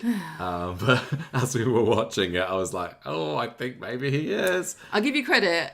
Even though it looked like, Billy was there, he had the medicine in his hands, and he was just saying, are you absolutely sure? You said... I don't know whether medicine's the right word. Well, I'm trying to be... Go on, what did I say? You said, I still don't think he's going to die today. I did. I didn't think that he did. And I was like, he would. You're delusional. But they really had. Look, let's get to this quickly. So, do you want to do a quick rundown? As I had the floor for the Leanne story, do you want to just give us a quick rundown of what happened on Monday and Wednesday in this story first? On Monday, Paul's got dry hands. It's very important that we make note of that. Someone's rubbing hand cream into them, and he's prepared apparently a speech to deliver to the family. Yesterday you've written, I assume tomorrow maybe. Later. Also, this occupational therapist is coming around tomorrow for a review, and I think everyone's a bit worried because the last thing they said was if he can't use the stair lift, then he can't leave the flat again. I can't believe this as well. This is so frustrating because, like they said, Benny was saying, they literally put this in for Paul and now they can't use it. And how long has it been in there? Months. I know it's not anyone's fault particularly, and obviously, where did they get it from? They got it from somebody else, didn't they? It's not like an MND. Yeah, no, I think it was one of Billy's parishioners. Maybe, yeah, so it's for elderly people who presumably would have more control over their bodies as they're going up and down. It's just so frustrating. It can't be adapted. You think it would be able to be adapted? Yeah. Well, I've wondered as well, like, and I know it doesn't fit the story, but how easy would it be for Paul to get? Well, for Billy as, archdeacon to get accommodation for Paul to live in. I think a lot of people have said, like, he's supposed to have a house. Where's the house? It's got a heat pump and everything, this deaconry. It's really wound me up when he was being all so sanctimonious, like, I'm going to give it away to people. It's like, okay. Yeah, now but you regret that act of charity now, don't you, Archdeacon? It was silly at the time, and now, well, nobody's brought it up, so I think they're all over it. But I think it is important that Corrie's highlighted the issue that it's not just, wave a magic wand, click your fingers, and a house drops in front of you. This is the trouble, though, isn't it? They tried to show situations that really impact vulnerable people who don't have a support system more than anyone else. But all the people in the show, by virtue of the fact that it's about a community, have a lot of support. Yeah, yeah. So, I always go on about Sean's homelessness, but he's got a great support network. People don't end up on the streets before they've exhausted their support network, which is what he did. Well, could Paul have moved into number 5? There's not possibly. What, Gemma's? Yeah. No. It's a bit crowded. I think, but judging from what happened at the end of Fridays, I think they could have done a swap. Yeah, because those kids certainly fit into Summer's room. Summer's there just like 5 kids sleeping into Summer's bed. Has she got a luxury king size or something? Yeah, she's like, oh, watch out for the chaise lounge and be careful about the pool room. I don't want the children falling in. The pool room or the pool room? No, not the pool room. Yeah, I don't know. And that everybody there has got. Glenda's got a house that's empty. She doesn't know Paul particularly well, but I think it is important that they've highlighted the issue that it's difficult to get accommodation. Even off screen, Dan Brocklebank and Peter Ash have signed a letter recently to appear in the press that highlights the need of housing adaptations for people with MND. Yeah. So it really is an issue, and it's silly because it can take so long to get accommodation. You know, by the time you got it, it's too late. In a different place to where you're living. It's a really emotional thing, especially because you're leaving your home for the last time. If you go somewhere else that more suited to your needs, you're giving up your home. Exactly. Do you want to live somewhere completely alien to you, but with for access the last to 2 outside? months of your life? It's awful. Yeah. But it's one of those things where they're doing brilliantly, but I don't think they always have. They don't always have the plausibility to cover all the bases they want to. You know, I think sometimes they need to pick. Like maybe Paul. I mean, that's what we had. What was his friend? What was her name? Who? Shelley. Shelley would have been the perfect example of somebody who really didn't have anybody if she needed help. She had her personal assistants, but she didn't have family or friends. And apart from that annoying brother. She lived in an upstairs apartment as well, so she was pretty trapped there, I suppose. Although, was her mobility better towards the end? I'm not sure. It certainly felt that her condition was not as severe as Paul's has become, and I never would have thought I'd say that, because she was, pretty. She was very ill. Pretty ropey towards the end, but especially in today's episode, Paul's even worse. But yeah, I'm glad that they've highlighted the issue, but we've also, as soap viewers are used to families who are struggling to find something suddenly have it appear in their laps. Say, oh, why don't you live here? They're not doing that here, and all the better for it. Yeah. So Paul says, I need to bang everyone's heads together today. Bernie, Kit, Gemma, I'm fed up with them arguing. So they all get gathered together, and Paul reveals the killer. No, sorry, that was a different show. Billy has a go at them for being impatient because Paul's there trying to talk and they're all yakking away, and this really was frustrating as well. They captured this really well. Like the idea of everything's moving so fast and everyone's yattering, and you can't. Everyone's got to be patient, but they're so emotional about what they're arguing about. Paul can't be part of this argument. No. All he can do is, turn the volume up on his speaker. And he can't speak and react as quickly as they can. No. So he says, this was through his computer. Yeah. He's done this big speech, and he reads it. It was read out in his voice. I'm dying, so we'll be gone. I want to know that you're all talking. I need you to be together. Please, I'm playing the terminal card, but stop this. We are family. It takes so much more energy to hate than it does to love. I need all the energy I can right now just to breathe, to open my eyes each day. Don't make this a waste of my energy to get you all together. I need you all. And then he says, I need my mum. Speaks out loud, does it? Voice. It was already a bit of a tearjerker by Monday's episode, but, now looking back on it, that was small fry compared to what we got on Friday, wasn't it? But it's also like, when I'm reading this out, I don't know how to read it out. I'm not going to do like an emotional kind of, because I feel like I was taking the mick if I started acting. Stephen Hawking voice. No, not Stephen Hawking voice. He hasn't got one of those. I'm saying I'm not going to perform it as though I'm tragically dying, because I'm not. I think it would be rude of me to try to. I think they hit the nail on the head there by getting him to talk about the energy that it takes him just to, stay alive each day, and they're just wasting it from what he can see. I'm getting PTSD from when I had my appendix out. That's exactly how I felt. That's a joke, obviously. Later on, Bernie is apologising to Paul, and Paul says, you should apologise to Kit. And she's like, I've been doing this the whole time. And so she apologises again, and Kit's like, nah. Every time that I think, Kit's not so bad after all. He's an arsehole, isn't he? Yeah. He says, I should never have tried to turn the twins against their mum. Maybe one day we'll get to where you want to be, but they're not really there now, and they don't hug each other. But I think it was Gemma Wednesday's episode, wasn't it? Maybe when Kit says to Bernie, I don't like you. I feel bad for him too, because this is just emotional blackmail on a nuclear level, isn't it? Like, you can't speedrun forgiveness because somebody else has got a terminal illness. No. But you can do a better job of faking it. I think if this wasn't a drama, you would expect that Kit would say, I don't like you, I'm going to pretend, please don't take this as anything other than I'm trying to make somebody's final days not as hellish as they could be. I enjoyed the scene in the pub at the end where they were doing the guess the celeb on my head name. Yeah. And, they got a bit political with Donald Trump, didn't they? I can't remember who it was that had that on their head. I saw some people going, Coronate, I'm not watching it anymore. Stooped too low. Who was it that had it? Because they said, "Am I a politician? Am I good or bad?" Oh, and somebody, I can't remember which character it was. Maybe it was Billy. Was like, "He's bad," and then no, I think it was Summer was like, "Oh wow, you can't I thought say Bernie that." was like, "No." I think if anyone's a Trump fan, I think Bernie secretly. I don't think any of them are Trump fans. I think that it was Summer who was like, "Wow, we can't say that. Nobody's inherently good or evil."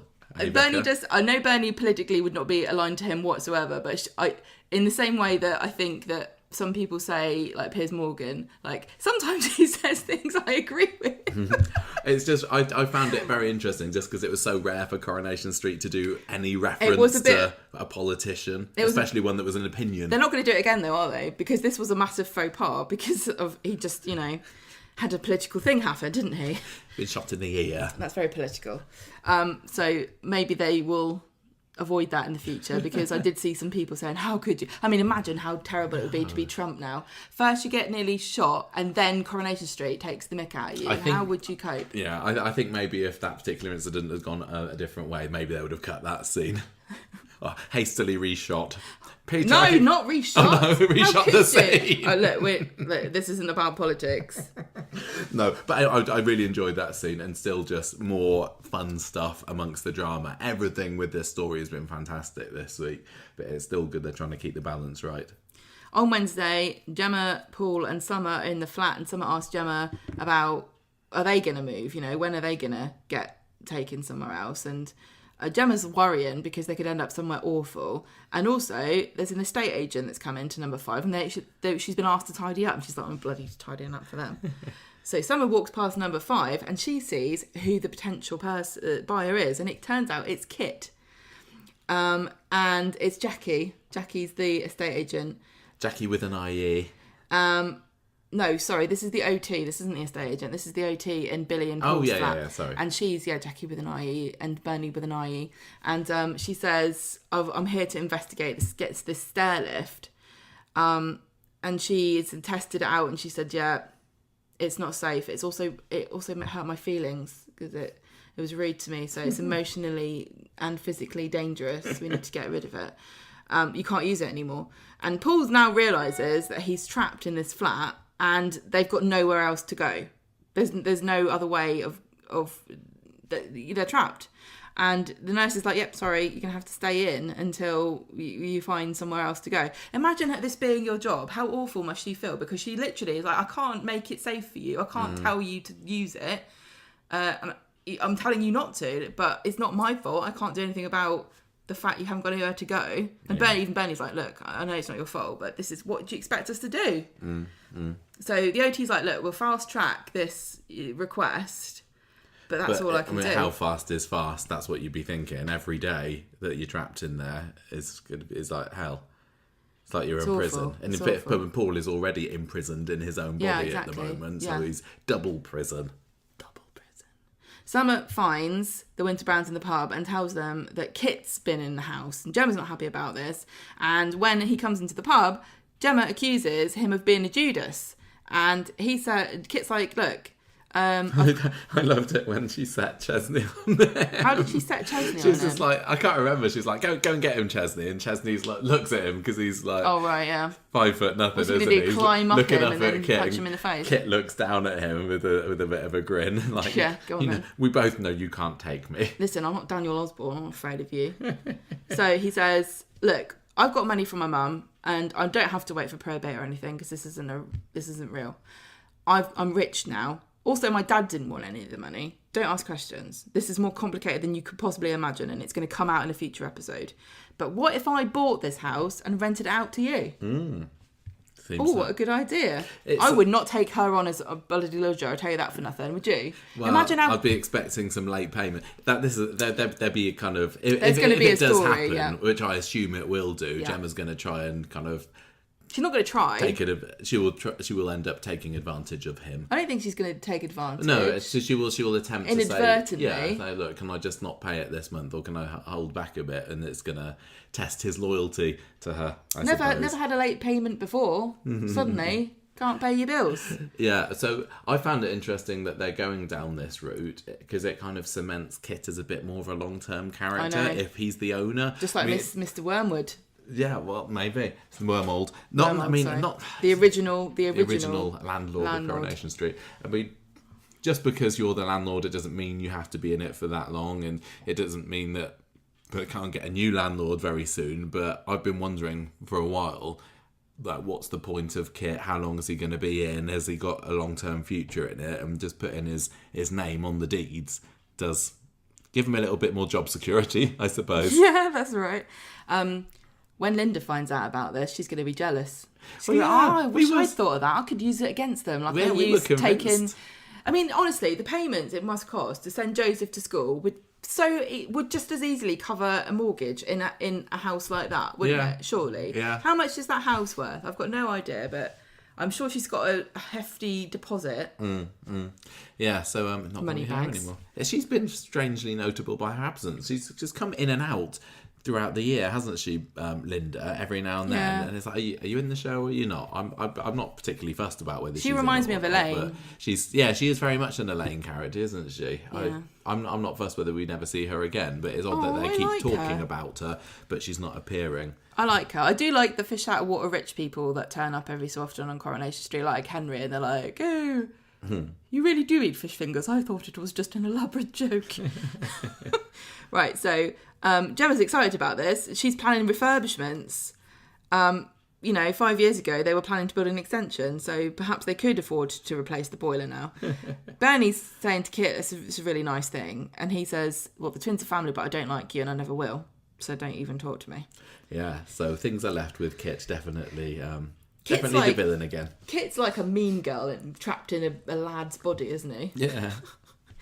And it still does make sense, I suppose, that he doesn't like Bernie after everything that she's done to him. It wouldn't necessarily be natural. Some people would forgive, but you can't just expect somebody to do so. I wouldn't be very good at being horrible to somebody in their face. No, I wouldn't. I don't have the energy for that. Billy tells Paul on the Wednesday, let's have one nice day out tomorrow. Yes. Let's plan for it. Let's have a whole special episode just dedicated to he's ourselves. He's saying, look, you don't know how long we're going to be stuck in this flat. Once, we'll go out one more time and that will be it, basically. Yeah? Yeah. And one last hurrah. Yeah. And so this leads us to Friday's Spectacular. So we first found out about this episode being a thing a couple of weeks ago. I tried to avoid looking into any spoilers or too much of spoilers about what to expect, although as it turns out, the synopses for the episode were relatively minor. They didn't say too much other than Paul was going to be taken around by Billy to take a turn about Weatherfield and some special places for him. And they put out a trailer. Yeah, they did. They put out a trailer and they ended up using... I thought it felt to me like, this is a trailer, this footage is for the trailer only. But actually, I don't think they do that anymore because we thought that for the... I know, that's what I was going to say. BGT week. Yeah, that's what I was going to say. Say more. I think that they're saving money by making sequences that with different cameras, because it was clearly with a different... Well, it looked to me like it was from... it was a different visual setup to so they can then just use it. Yeah, and having the... in the Britain's Got Talent week, they had the backwards dropping coffee cup, and in this one they had the dream sequences with Paul. They all lend themselves very easily to trailers.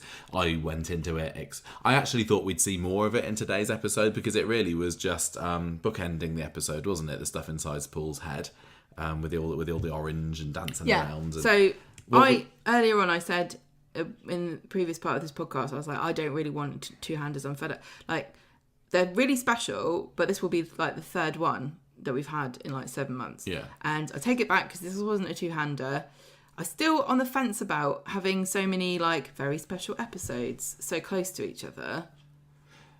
Do you know what I mean? Yeah, it doesn't bother me. so quick. It's just so different from the usual. And I wouldn't want to get, the thing is, I wouldn't want to get rid of either of them. I wouldn't want to say, well, we shouldn't have had the Lauren and Joel one, then this one, I think they were both really they were both good. Excellent. I'm gonna go out on a limb and say I preferred tonight's episode, and I enjoyed the Lauren and Joel episode.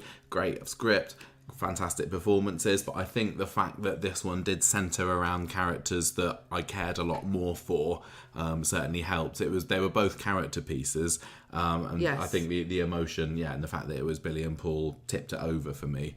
I was worried about what you would think about it, because you weren't sure about the fact that it was going to be a sad episode, and you don't like sad things, do you? I was really worried about watching this episode, because it's not so much really the watching of it, but it's the talking about it, because it's a lot of responsibility to try to talk about something that's really serious and sad and tragic. Without making too much of a downer of a podcast.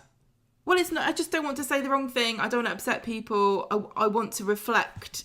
When you see a great piece of art or something, you want to articulate how it makes you feel in a way that is, makes sense to everybody and conveys your feelings. And sometimes these really heavy episodes can get quite emotional to watch. And I also feel like I'm not really good enough to talk about them. But then, on the other hand, this is a show for everybody. And so anybody's opinion is as valid as anyone else's, because we're all just the same. We're all just viewers of a show. Yeah. So from that perspective, I really do feel, this is why the feedback section is really important to us, because genuinely believe that, within reason, as long as you're not being an arsehole, everyone's opinion is worth listening to. But yeah, it's. I was just worried about, oh God, I don't know if I'm going to do a good job of this.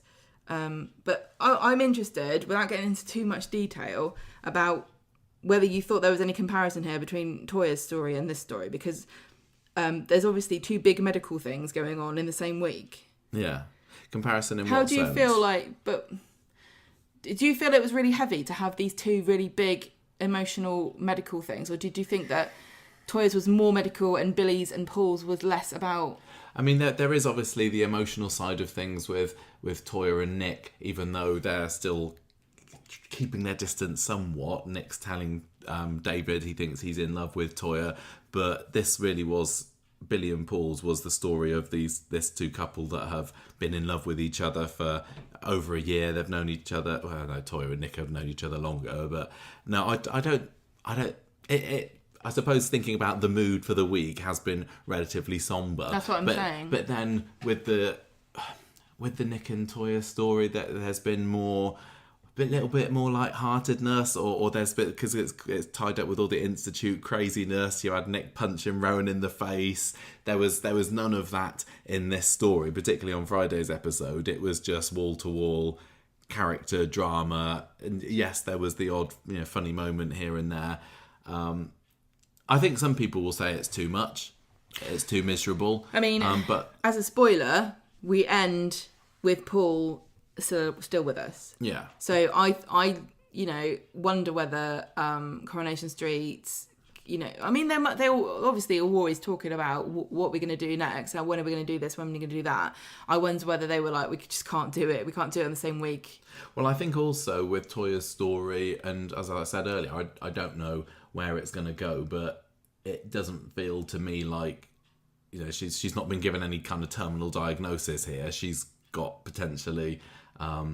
she's got very good chances of survival, so it's not utterly miserable for her as much as a horrible shock for the character as it is. They feel different enough, okay. And the fact that they're spread out across the week, but I mean, suppose how much can you really this spread is turning out to be a bit of a miserable street talk. We're trying to we're trying our best to be respectful of what's happening, but also to not just be maudlin about it. Yeah. This is not our nature anyway, and if you have trouble with that, then I don't know if you've made it this far. But what did you expect going into today's episode? Because you asked me to write down some predictions. I found it really, really difficult because I'd seen the trailer maybe just once or twice, and it turned out that a lot of my predictions were just things I'd seen in the trailer, like, oh, I think they'll go to church. Oh, I think But my overall one was still, I didn't think that Paul would be gone by the end of it. I didn't think he would, but then when the episode started, as it progressed, I was like, oh, he's going to want to do it today. When we were 10 minutes towards the end, when Billy was getting ready and the clock was ticking those seconds towards midnight, I was like, oh my gosh, he really is going to go. Now the beginning of the podcast is going to make me sound stupid. But I was like... Is that your main concern? That's my main concern, really, just not looking stupid. I didn't have a huge lot. I thought they'd maybe go and visit the lake. I was quite surprised as I was watching today's episode how quickly they ended up back in the flat and how quickly it was evening. Because I thought they'd visit more places than one place. Well, they went to number 5. They went to the pub. I wouldn't really. They went to the church. Yeah, I know. I think I was thinking best of Billy and Paul compilation. Tour. But really, it's logical that he wouldn't have the energy to go to all these places. Yeah. And having the church there as an important... I'm still not completely convinced by Paul's conversion to Christianity. Why? That's a rude thing to say. Only because it seems like it gets dropped in every now and then, and I'm not expecting them to be, talking about it all the time. You've got to remember that they don't want to alienate people. I think they've done it perfectly. Because this is a very a non-religious country, I think it's generally Christian, but most people really I don't think have faith. They don't go to church regularly. So I think there's a real danger of wading into territory that starts to alienate people, which is a shame. Because I don't think I would find it alienating to watch, for example, a Muslim character explore their faith in a deeper way. No. But, well, there's lots of different people in this who watch this show who have different opinions. Although I think that they could have probably lent into a little bit more, because we had that in the bathroom episode. We had him saying, "Oh, I got baptised and I go to church every weekend with Dee Dee." We've not seen any of that. That's because we don't watch him at the weekend. I know. But I will say that there was more of the religious side of it in today's episode than I was expecting. Yeah, me too. One of my predictions was that it would get a cursory kind of nod of the head, and that was about it, and it'd be more about the romance side of things. But actually, Billy and Paul's faith was quite central to a lot of what was going on. Yeah, I thought it was really sweet and sensitively done. I think I don't think you need to be religious or even believe in the same things or even in an afterlife to appreciate what they did with these characters. No. Any other thoughts? Based on the trailer, so did you still go into it thinking that all the orangey, dancey, in your head scenes were just for the trailer? Or? I thought I thought that, but then I also thought that the whole thing was going to be in the flat. I didn't think they'd go anywhere in the end. And I thought the whole thing would be flashbacks, but flashbacks of things that are new. Oh, I see. And so I also newly filmed scenes. That we would have more of Paul, dream sequences of him, doing things he can't do. Right. Which I did. But one thing I didn't predict, and neither did you, which was fantastic... device for telling the story, was to hear Paul's thoughts. No, well, I'd read a little bit of the publicity for it, and they talked about Paul's narration, but I didn't literally think it would be a narration. I went into this episode expecting. I said to you, just as I was writing down with my predictions, and even as the intro sequence is going, I was typing in, I think the first scene will be him dancing in his dreams from the trailer, and I was right, and it was. But I thought that throughout the episode we would just be going back and forth to him in his dreams. But as it turned out, we saw pretty much all of the dream world sequences in the trailer, didn't we? There wasn't a whole lot more in the episode itself. So I thought it'd be a case of Paul not being able to communicate at all to Billy, and then we kind of flash to inside his head and he's shouting, because there's that scene where at the beginning where Paul's having his dance, and then Billy arrives, then Billy disappears, and Paul's running through the exit going, Billy, where are you? And I thought that he'd be trying to communicate with Billy in the real world, and then we'd cut to him shouting through the door, Billy. I was expecting a bit more of that, and I think in the end I'm glad we didn't. I think the narration worked better than that, and it kept it more focused on the here and now. It did feel a little odd at the beginning having a narration because it was so new. It was uncharted territory for Coronation Street to have a narrator over it. And fairly sure it's never been done in Corrie before. no, I don't think so. I suppose it's the natural progression of everything else they've been trying. It's similar to the monologues with other things going, people speaking over someone else's scene, a bit like when Kit found his elephant in the drawer and Bernie was talking over the top of him, for example, earlier this year. I got used to it, but at first when he started narrating, I was like, oh, is this going to feel a bit odd? Because it is just, him reading from a script in front of a microphone, I assume. But yeah, it worked very, very nicely. Yeah, when it started, I was like, oh, I don't know about this. And then, Peter Ash did a fantastic job.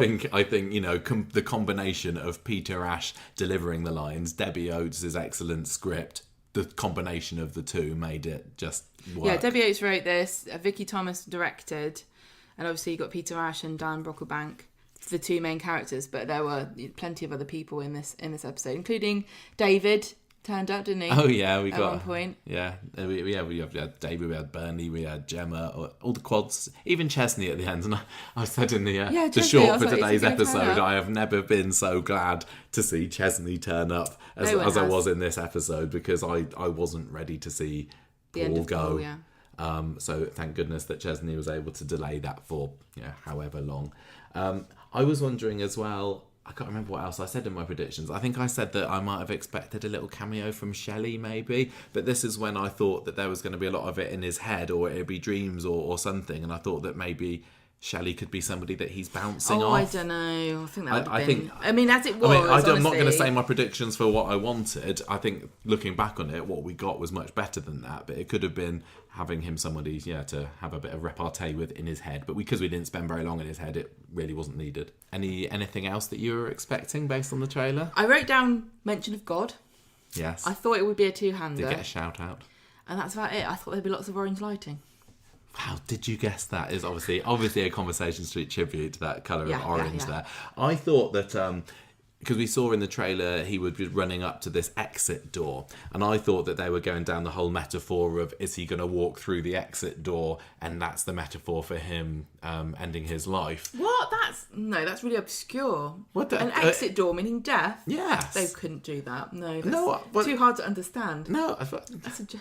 I'm winding you up. Sorry, I don't understand. No, I thought that's what that would be, and even when he was it's calling... It's a bit on the nose, isn't it? Even when he was calling through the exit door in the trailer, I thought he's like, is he going to step through it? Is he going to go over and that's it? But clearly not. But then when we had that return to the dream sequence towards the end, and he and Billy both walked through the exit door together, I was like, what does this mean? Murder-suicide. Well, no, because at the very end, we had that, and then we had them there the next morning on the sofa, and I was like, oh, I think Paul's going to die of natural causes overnight. And in a way, that would have made it, traumatic for the children. Definitely traumatic for the children, because we know that they do like to get up early and run around the house. No, I thought that, Billy, I think, as he was preparing to deliver the syringe of concoction, he was still clearly not wanting to do this, and I thought that the prayer that he did was lovely. Just saying, I can't remember. We're kind of jumping ahead. It doesn't matter. It's fine. Watch over me, or hope you see some good in what I'm doing, or something. Is that the he prayer? was saying to God. Yeah, something along those lines. And I think that if he had woken up, Billy that is, and Paul had died overnight, then still would have been the same tragic outcome as if he'd done it himself, but he wouldn't have been the one ultimately responsible for it, and I think he probably would have felt better for that. Do you know what I'm saying? Yeah, I do. Yeah, exactly. Yeah, I mean, I think we've said before that we think that there's a real possibility that he's going to die of natural causes. I think it's more likely than ever now. And if it was to happen that way, when he'd already, he'd said his goodbyes I think I said to this everyone. Before, that it's his choice. That's what I want for him. I want him to be able to pick. And if he died of natural causes after already having chosen to go, then that's kind of the best of both worlds, isn't it? I mean, it's a bit of a cop-out. But again, Coronation Street, I don't really feel that it needs to go down this particular route because we've already had the story, not because it doesn't happen so often. I also it's the don't same want as to... all that, it's the same as what I say about cancer and all the other things. Not that it doesn't happen so frequently, perhaps, but we don't need to have stories about it every 5 minutes. It also doesn't... if Billy had done this, that would have weighed down on him. As he didn't want to do it, he would have felt guilty about that. He wouldn't have ever forgiven himself. He wouldn't have been able to forgive himself. Even though he's okay, even though he's doing it because, for Paul. Yeah, exactly. He wouldn't have been... And it could have also, I suppose, if Paul had woken up... not woken up. If he'd passed away during the night, then Billy would have, I don't know, maybe have had to have convinced Todd, say that no, I didn't do it. It wasn't me. And Todd maybe had have resented Billy for doing it when actually Billy had done nothing. I mean, it would have led to more kind of soapy. Tell you what, I hope they bob him a text in the morning. I'm fine. I'm okay. Yeah, I am interested. We'll maybe talk about it later. Imagine being Todd. He doesn't know. I hope they told him. Yeah. Todd's gone home thinking, I'll never see him again. He's probably crying. He probably couldn't eat his tea. Yeah. And now he'll see him, he'll probably think he's been haunted. What else did I think? I was thinking... I've lost. Are you still talking about your predictions? Yeah. But I did think that we would get some clips from old episodes, which we did, and I think that they were very tastefully done. Because I didn't think that Paul would die by the end of it, I thought it maybe would get brought up, but I thought that the very end of the episode would end on more of a positive, happy, I'm not ready to go yet sort of note, and maybe they would end the night under some CGI stars, and it would be a little bit of a romantic, under God's creation and that kind of, which they didn't do. I still think that would have been nice, but I was very happy with. God's creation is children. He even created the flat, so I suppose he's everywhere. God didn't do the architecture. I mean, is God responsible for the stair lift? Well, you know what I mean. You say God's creation, and I think you're on the right track there, because it was, the children are the future, sort of a. Yeah, I it's think just that's a shame really they nice. weren't cats. Yeah, can't do everything. I thought that was a really nice way to end it with the quads. Yeah, it was lovely. We've not had loads of scenes over the last few years of Paul with the quads, but there's been enough recently that it was sweet. It's sweet, and it's like, yeah, they are something to stay alive for, I suppose, is the message that we're taking away from that. Well, it was.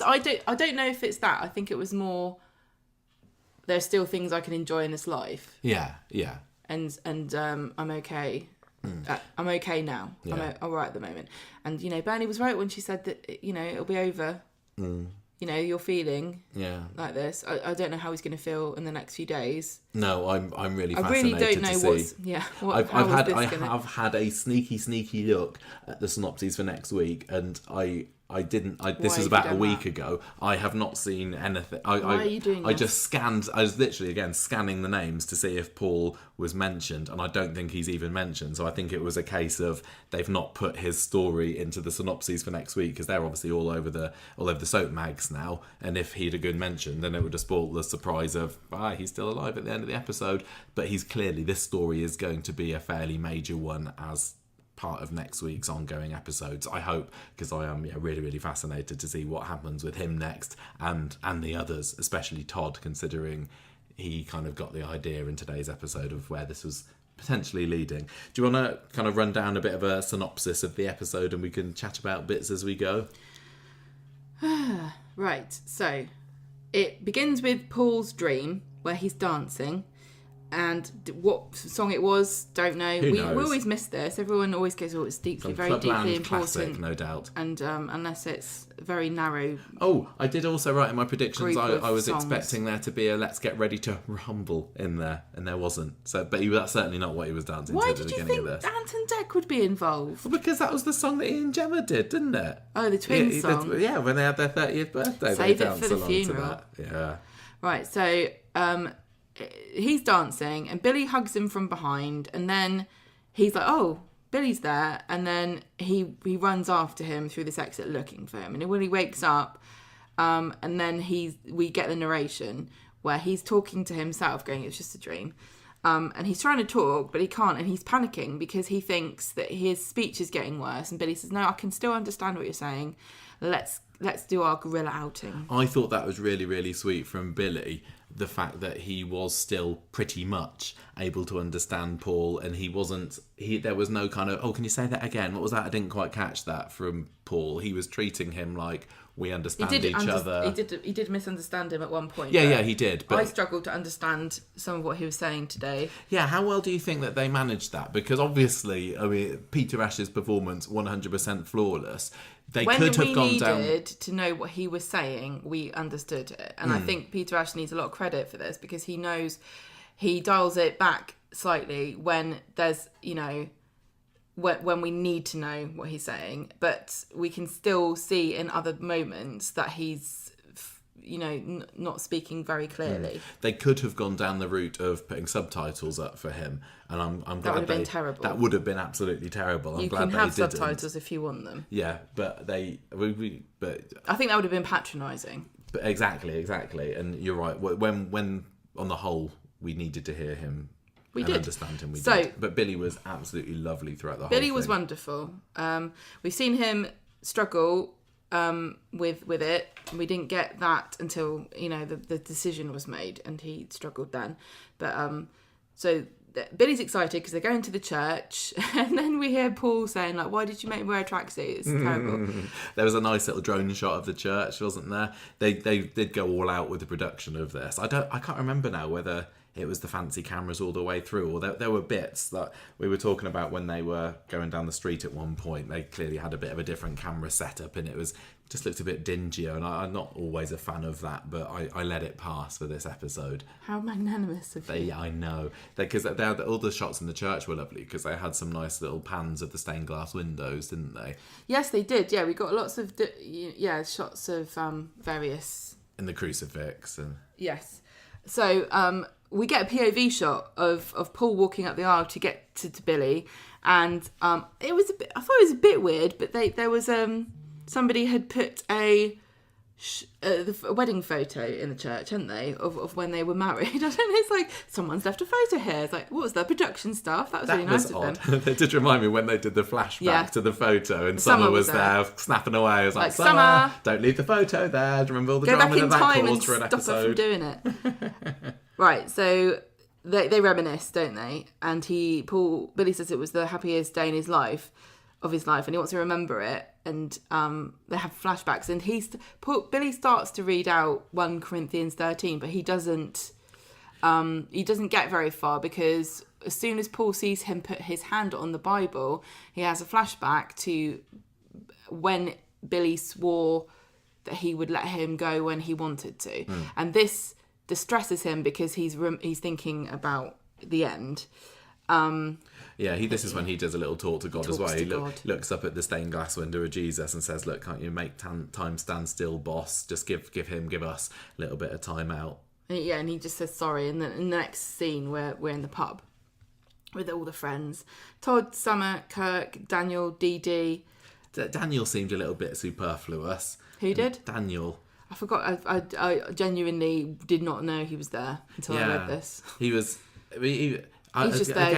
I'm just making. It felt like they were making up the numbers with some of them. Like even Kirk being there. Kirk was weird. I don't know what Kirk's got to do with it. But I suppose that in a way speaks to this story and Coronation Street's production in general, where they have such a narrow amount of characters to appear prominently in most stories. Like even having Dee Dee and David there was a bit of a stretch. I know that Dee Dee has been important. I mean, I know that they are supposed to be close to Paul, and up to today we've not seen loads of them with part of it. Right. What were you going to say? What are you moaning about? You want there to be people in it or not? No, I was happy that there was. I just am a little bit regretful that we've not seen more of David and Dee Dee as part of the story leading up to now. Well, they haven't done it, have they? No. So shut up moaning. I'm not sorry. Well... It just felt a bit then like, I know you were saying something very reasonable, but at the same time you were complaining about 2 different things at the same time. Like, they were in this scene, but they weren't in all the other scenes. Well, okay, let's not have anyone in anything. I will say that I very much appreciated David's contribution with his little bubbly gadget that he had. Adding a bit of froth to Paul's beer. I feel like there's more context to this. I was like, what on earth are you doing at first? He takes Kirk's beer or someone's beer, and then he bubbles it up, and then he puts the froth into Paul's mouth so that the bubbles pop and he can taste the beer, which I had up until recently. Paul's just been drinking beer, as far as I recall. But he has stopped now. I don't know. When did he say that he'd stopped drinking beer? Weeks ago, he's not been allowed any liquids. Can remember he got the tube fitted, didn't he, about a month or so ago? Yeah. But anyway, he. I personally would have loved that for gravy. Is that going to be your last? I don't know that frothy gravy gravy bubbles.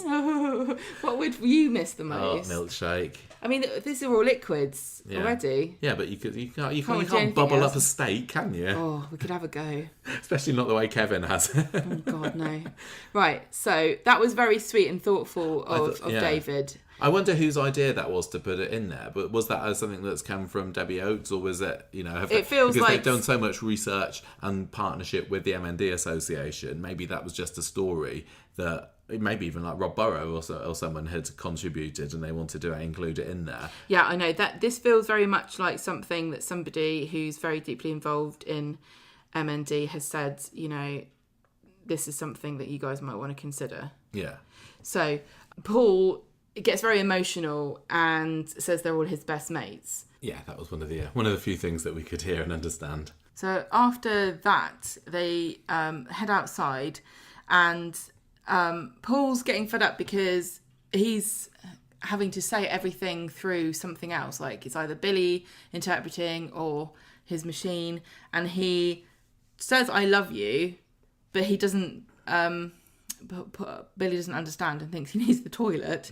And Paul says the one thing I thought he'd always understand. I hate this condition. I hate it. Yeah, I don't know whether we made it completely clear at the beginning of this episode that he does wake up and his speech has deteriorated that much more. It's not a case of like it's the same as it has been. It's literally it has got a lot worse. So not only is he trapped in the flat after this day, but he's also unable to speak. Yeah. And so Billy goes to see if Bernie's there, and this is when Todd comes over, and Todd is kind of understanding, or Todd's starting to get suspicious, isn't he, about how Paul is feeling? Yeah.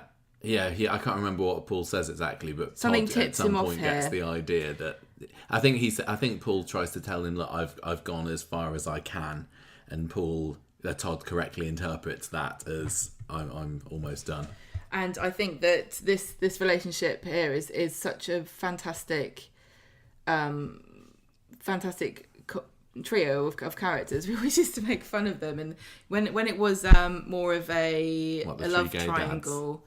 And they were who's Billy gonna end up with and stuff. It was a bit tedious, but there's something really pure about the three of them having this kind of very deep friendship. And I tell you what, it's really hard watching everybody interact with Paul, because they're all doing such a great job. And this is why I'm kind of glad they put in what they did with Joseph, because Joseph was scared, and I could tell straight away that's what he was acting weird. He was scared of Paul because he doesn't know how to act around him, and it's like seeing him in such a condition is unnerving, even for an adult. It's been lovely to see a lot of Paul's other friends haven't been being too condescending to him. They've just been treating him. They've not been babying him. They've been treating him normally, like even with David, like saying, "Oh, here you go, here's your drink," and they've been making jokes with him because that's what he's been like all the way through this. I'm glad they're doing that. I don't know how realistic it would be, which is sad. But it's not a normal thing to put a spoon of something in your friend's mouth. But David did it, and he didn't make it weird. When you put a spoon of something in somebody's mouth, it is often to a baby, isn't it? It's like, here you go, here comes the aeroplane, or as a joke. But this wasn't. It was done very kind of sensitively.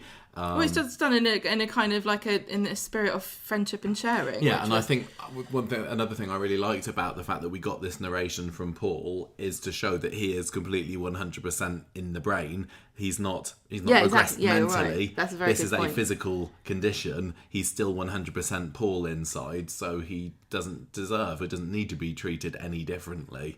No. In that sense anyway. No. And it's difficult because people get I do. I get anxiety because I think I'm going to mess up.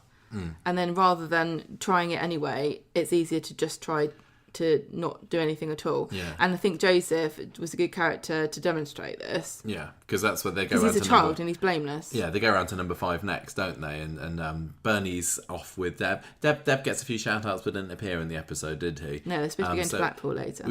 This is you kind of pointed out the similarities between this and one of Hayley's last episodes when Roy wheels her around the street and we get that amazing scene where she bumps into Tracy and says that your one remaining kidney would be ashamed of you. And then she goes and sees Carla, and this was similar, like visiting different characters. The final tour. And I think that worked nicely, that all his friends were together. We didn't need a scene of him seeing Dee Dee and then a scene of seeing David, and then, having them together was fine. But I think it was important that we got Gemma on her own, and then we got a couple of moments with Todd on her own. The most important characters, Bernie later in this story, got their own final, in inverted commas, moment with him, even though it turned out not to be final.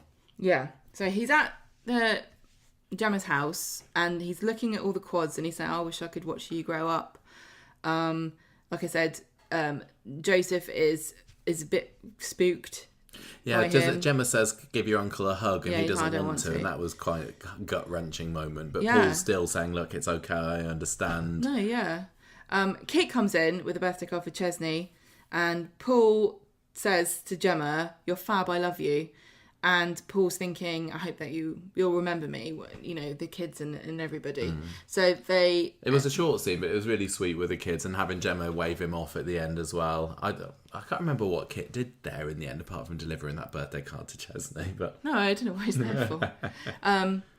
He certainly didn't need a final scene with Paul on his own. Well, no, he didn't even really talk, did they? No, I am still a little bit wondering... Could the whole Kit story have happened after Paul had gone? I've not seen enough compelling evidence yet that Kit needs to be here. I just think the emotional during this story wrench of knowing that you missed out on even meeting your brother by days would have been enough to have made Kit's hatred of Bernie make a bit more sense. Yeah, that's true. But hey, I don't write it. Not yet. One thing I was going to say is that quite often in the show, when I've spoken about characters and, having to have a friend or talking to somebody about something they wouldn't normally talk to them about, and I've always said that one of the things about a soap is that you have no internal monologues. And I just wonder how many times anyone who knew this was coming up was listening to that going, oh, you wait, we're going to get one. You're going to get one for sure, which is it's great. Yeah, that's true. Really... But I don't want them to do it again. That's what I was saying about this being a special episode. And I'm not gonna say it again because I think that this was definitely a brilliant episode, and I agree the same thing about Lauren and Joel. Wish they weren't so close together, but it's happened, and I can't complain about it. I just think it slightly dampens the shine. But I've got no complaints. It's like when I have too many diamonds.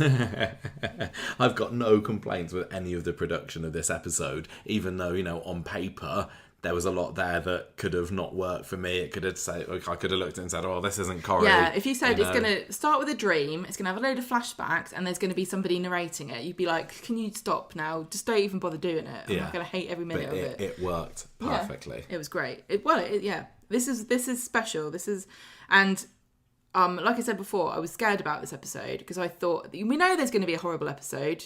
There's going to be an episode where Paul dies. At what point did you start to think... And I don't want that time to come. But again, they've done a fantastic job of making Paul's story so human without it being just a tear-jerking mess of tears everywhere. Yeah. At what point did you start to realise... Oh, hang on a minute, this is Paul wanting to... When I told you? Do the final... I can't remember when that was. No, I don't remember now. Because it was around this point for me, particularly when... Because he goes and sees Summer next, doesn't he? And says... Well, I told you that's what's going on. I think... Because they meet Summer and Todd... Summer, Todd and Billy are all outside, and she's like, oh, I'm going out, I'm going to have fun. And then Paul says, oh, stay in a hotel. And she says... No, I'll just get a taxi back. And he says, no, have a good time, stay in a hotel. And Todd is like, okay, right. The cogs are turning in his little brain. Same with me. You want an empty house. You don't care about how much it costs. Something is up here. So someone's like, oh, great, brilliant. you're special. No, you're special. And then Paul's like basically crying as she leaves. He's basically, with everybody, as he leaves, you can see the tears welling up because as far as he's concerned, this is the last goodbye and they don't realise that. So Todd kind of looks down at him and is like, hotel, eh? How you doing in there, really? And I think that, I said that everyone was, treating Paul as normal, but I think sometimes, especially if he had kind of given the okay to have jokes, it can be maybe easier to have jokes, but Paul was the one that was doing the real serious kind of stuff. Who's having a joke? No, like with David, with the foam and everything. Everybody in the post was having in the pub, was having a bit of a joke with him and just saying, "Oh, we're having fun together," but they probably didn't want to confront the fact that this is kind of really serious and we don't know how long is left here. But which he didn't need that from his friends, but Todd did, and he it was even more difficult, I imagine, for him to try and open up the conversation into. Is this it? Just asking someone how are you doing can be really daunting when you know you're not going to like the answer. But Paul's like, don't ask me. Yeah, Paul in his head. Yeah, Paul's. I can't remember whether it was I can't remember whether it was in his head or whether it was because I didn't really always differentiate in my notes here. But I think Paul's kind of saying to Todd, don't go down this route because I don't want to tell you. I don't want to confirm your suspicions because then you're part of it. You're implicated in my death if you know that it's going to happen. Well, it's also like if I talk to you about it, it makes it more real. That's why he kind of like panicked a bit when he saw Billy put his hand on the Bible. Yeah. One thing they were talking about in the pub was what would you do on your last day, which was a bit morbid, but Paul seemed fine with it. But it's like when people say, what would be your final meal? I'm like, it wouldn't really matter because I'd be throwing it up seconds later because I'm gonna die. I don't know where I'd want to go if I was in Paul's situation here because I don't go down the pub. I don't know. You're going to take me to school? No, I'm all right, thanks. Like, can you get me up to Coronation Street in time? I'll just scatter you. You're going to scatter me on the cobbles. I'm not taking you up there if it's a hassle. Just for a day journey there and back, 10 hours in the car. Maybe that's a bit much. That will be the time we get a plane. Although, I have looked into this recently again, and it keeps changing. There's now no direct flight. It'll be about 10 hours on a plane. Don't fancy that then. Bother. Yeah. Coronation Street people can come and see me. Maybe we can hire. If it's my last day. We'll just take out a credit card in your name and go by helicopter. Yes, of course. What are they going to do about it? Right. So they end up in the flat, and from this point onwards, it's pretty much Billy and Todd, Billy and Paul. Sorry. No, Todd's there still for a bit. You're right. Because he has a bath, and after it happens, it's just Todd and Paul again, and Todd's upset. He knows this is the end, and he asks, "Can I have a hug?" And Paul says, "No funny business." Then he gives him a hug and he gives him a kiss. He says, "I love you." That was a really lovely moment. And Paul thinks, "Don't make me cry, you soppy get." And then he says thank you, and then Todd says, "Don't thank me. It's been a privilege, it really has." And then he leaves. So that, to them, they thought that was their final moment. Yeah. Billy still hasn't cottoned on to this, but he's about to. Mm-hmm. In a minute. Because Bernie comes in. She's got loads of VHS tapes. She's bought them from charity shops because she's like, yeah, you're going to be stuck in here. You might as well make use of it. Here's a bunch of videos that I've got. Has she not heard of Netflix or Disney Plus? I don't think. I suppose their financial situation in the winter brand means they can't quite stump up the amount for a subscription. Never heard of it.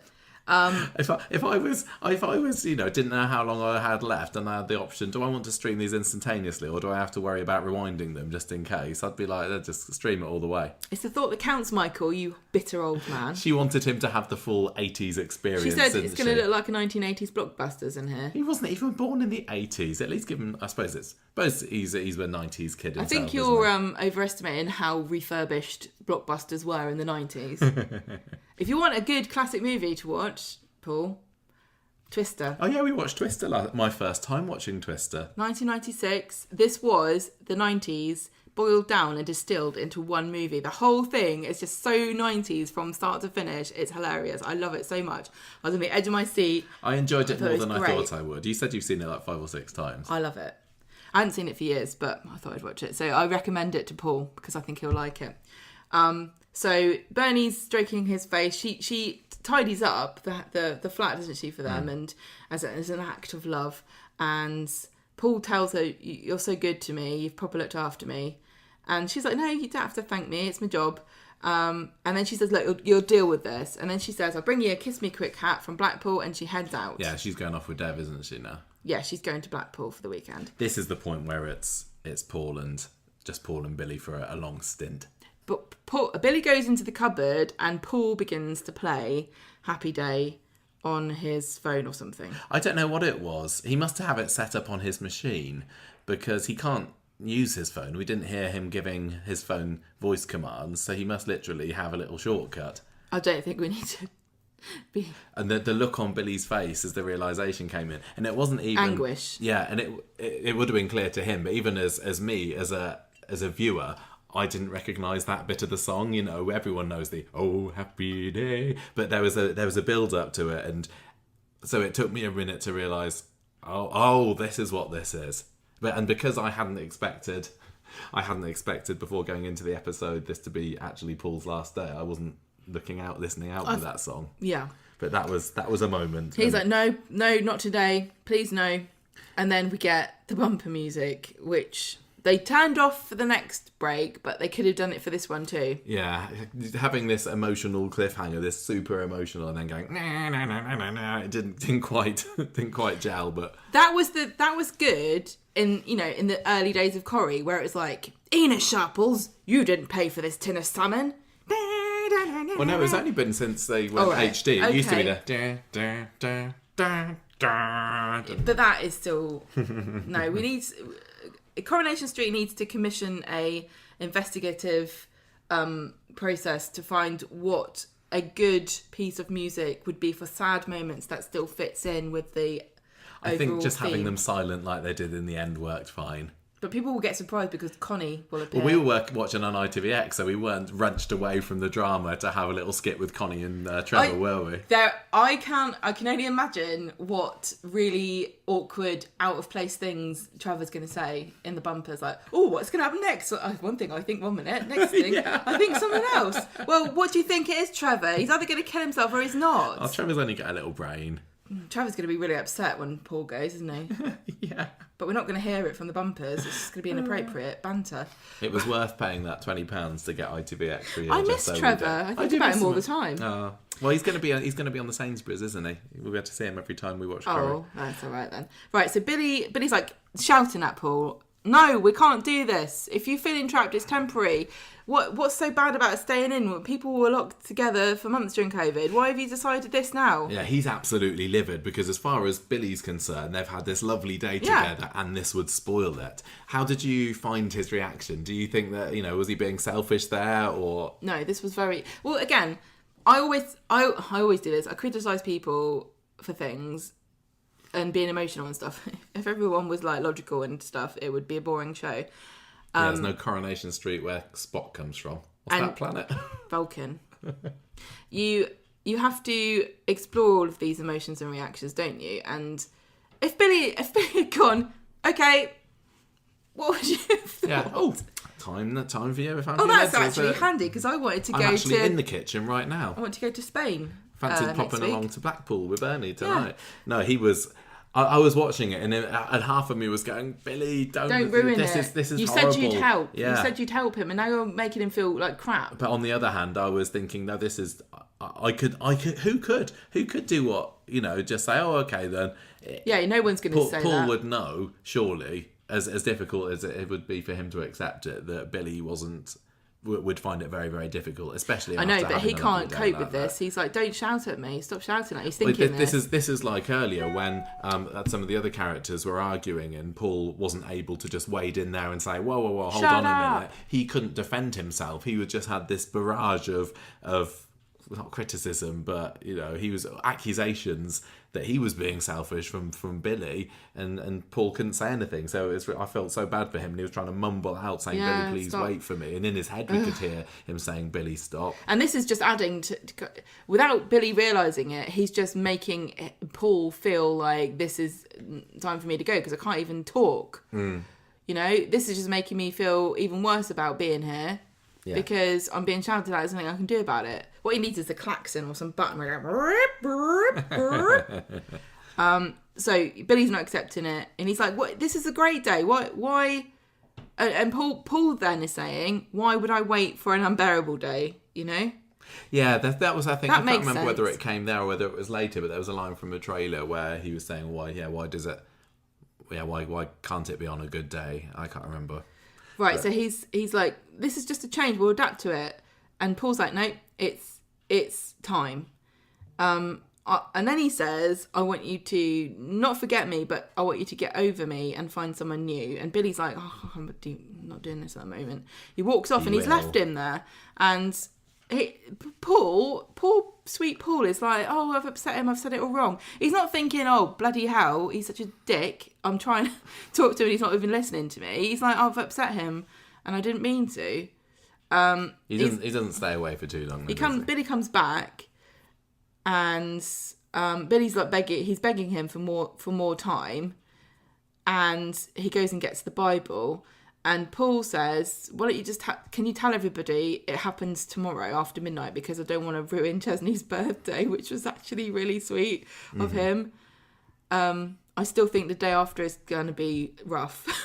Well, especially in the world of Coronation Street, when you've got 3 days a week and your actual birthday can be very fluid. Yeah. So, yeah. But I thought that was just another example of Paul just being really selfless to the end. You used to criticise him for that, Michael, but you can't now, can you? I know. No. But yeah, Billy says, look, if you want it to be after, I can't lie about this, if you want it to be after midnight, they'll wait until midnight. So I suppose it's a little bit of bargaining from Billy, who's not ready to say bloody goodbye good job yet. That he said that, because they would have caught him out on this, wouldn't they? They would have done, yeah. He was already dead. In a minute. Paul's dead. I didn't know. Billy, you're acting very suspiciously, and I still have these children I need you to look after. Right, so then it's 11 p.m. The stuff's been made, and all there is now is to talk. The clock on the wall, I thought that was really well done. They just kept cutting to it in that last hour, and I was getting like anxious, my heart was in my mouth as it was ticking closer. It reminded me a little bit of the doomsday clock in The Watchmen. Right. It was a very obvious metaphor to use, like a clock ticking exit. Down. Yeah, exactly. But it was good enough for me. Well, you don't need to reinvent the wheel, do you? I wanted to see the date tick over, but we didn't get to see that because of Chesney's interruption. But rubbish. Never mind, what a crap. Right, so Billy sits on... They do have Saturdays on Coronation Street sometime. But... They couldn't contractually show it. Billy and Paul are on the sofa, and Paul's like, why didn't we go... he's thinking about all the things they never did. Like, why didn't we ever go abroad? Tell me about Stitches. Is that what it was called? I can't remember. I assumed it was a place in Ibiza. It's in Spain. It's a beach in Spain. Okay. And Billy's talking, and he's kind of walking him through institute-esque imagination, but it doesn't end with a cabin full of all the things you've done wrong in your life. It ends with a beach, which is where I'd rather go. It was a really lovely little idyllic picture he was painting there. They were both smiling. He did some really. The script was amazing. His performance was great, because I was like, yeah, I can imagine. I'm there too. You don't even like beach holidays. I hate beaches. I'm behind you going, this is hot, Billy. Why are we here? This is horrible. I've got sand everywhere. Why did you bring me? And then we didn't actually invite you, Gemma. You just imagined yourself here somehow. You just reality coded yourself into Paul's... Can't help it, I'm level 7. Right. You can put yourself inside people's fantasies when you're level 7. I don't want to do that. You don't want to know what Paul and Billy are thinking about. Right, so Billy's telling them a story about this beach and the breeze, and they're smiling, and Paul says, there's so much we never did, and then Billy says, there's so much we did though. Yeah, that was a good one. And then Paul says, I can't imagine not being in the world, which I think that sentence by itself is incredibly powerful. Well, it's certainly something that is going to resonate with lots of people. I think who've everybody also considered their own mortality. Yes, if you think about that, it's so hard to conceptualise, and he's just what a fantastically simple way of putting it. So after the break, Billy's got his Bible and he's saying, I'm going to have to, he has another go at reading Corinthians. Well, yeah, he also says, I'm going to need this Bible afterwards because he still hasn't... take comfort from it. Yeah, he still hasn't convinced himself 100% that this is the right thing to do. I think even though he's doing this, he still thinks this is a sin that he's going to have to ask forgiveness for. Yeah. Which is his right to believe, whether or not you agree with it. Paul was listening and he's thinking, he's having his memories. The clock's ticking, more flashbacks. They do just do flashbacks of lovely Paul scenes, like when they first met, kissing, and kisses and kissing and doing a bit of skinny dipping, and kissing. He's saying how lucky he is, and Billy says, "I'm lucky," and then Paul says, "I love you, Billy," and it's getting so close to the end now. And at Billy's this point, got this I was syringe, like, he's going to do it. He is going to do it. And he's praying. Billy's praying, like, please forgive me. And then he's saying, "Oh, I've been at many deaths. I've only caused one before. This is going to only be my second one." Susan. Sorry, Susan. Sorry, Shout Susan. out. That was a retcon, though, so it's not my fault. Or was it a retcon? Anyway, sorry, Paul. He didn't even... say any of that. Susan didn't see him for dust. He was driven over the hill and far away by the time she copped it. Billy says, "I've been at many deaths. I've seen the change. The moment the spirit is gone and they are no longer in the body they once were. And now I have to choose which minute is our last." And Paul's like, "I choose." And then Billy's like, "Are you sure? I need to know. I've got to ask you one more time if you want me to go ahead with this. Because if you say yes, I will." And he doesn't say anything because we get a buzzer. The intercom goes off. This section, because they I think there was a bit of music in the background. There was much more than the usual, but still minimal use of background music for this to add to the emotion, wasn't there? Yes. And then this was part of it, and it did remind me. I mean, I was right there. I'd already made the comparison between Hayley's wheelchair scenes before, but this did take me to Roy and Hayley lying there on the bed, and I know Roy wasn't the one to give her the medicine there, but it was a bit like oh my gosh, they're actually going to do it. I'm not ready for this. Same as then. This was just... But I'm so glad that you can't understand how happy I was for it not to happen. When it was I'm not buzzing, ready for this I was yet. like, what the hell is this? What could this be? What is this going to be? I didn't think it was Todd, even though I think, looking back, I think it was probably supposed to have wondered if Todd was trying to stop him. Yeah. But he means... I was just thinking, what horrible tragedy has happened that's going to be worse than this? Because something worse has happened. I think if it had been Todd, and the fact Todd knew that it was going to happen, I think it would have been a little bit too much of a coincidence. It would have been out of character. But also coincidence, he would have turned up just at the very right moment. He's standing outside going, 5, 4, 3, midnight. Yeah. No, that wouldn't have happened, would it? Silly. Right, so it's Chesney. Everyone's happy, like you said, to see Chesney. He rushes up. Karis has fallen down the stairs. Gemma's taken to the hospital. He's got to go. She's fallen over those massive feet of hers, hasn't she? Wide feet. A huge wide feet. A hideous feet. Poor child. Right, so he's got to go to the hospital, but he's got all these annoying children. Can they come here? And Billy's like...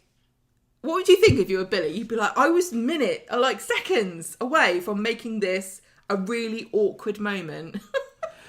Chesney. What was you... Sorry, you can't come in. Was there any point where you thought, are they going to try and do it with the kids still here and then sneak them out? Of course not. Like, was the pressure was off No, after this? At that point I was like, well, they're not doing it now, are they? Yeah. Because they have, a shred of human decency, Michael. So they bring the kids in, and Paul's like happy to see them, and there's this feeling of relief. There's this feeling of relief from Paul as well. There wasn't any much like, oh, you've spoiled it. He is genuinely happy to see them, and I think it's probably made him realise that... Well, the thing about it is that Paul doesn't really want to die. He just doesn't want to live, and there's a big difference between those two things. Yeah. So... I think this has made him realise that, think about all the things that I don't could necessarily miss think if that's I'm taking true control at that moment, but it certainly, well, I think they say it well enough in the episode. Well, I think the fact that he's able to not make up with Joseph, we'll get to it. Go on then. Right, so Billy and Paul are alone, and Billy's packing away the syringe, and then Joseph comes in saying, I can't sleep, and then Paul texts something that Billy can see, and he says, I think he's scared of me.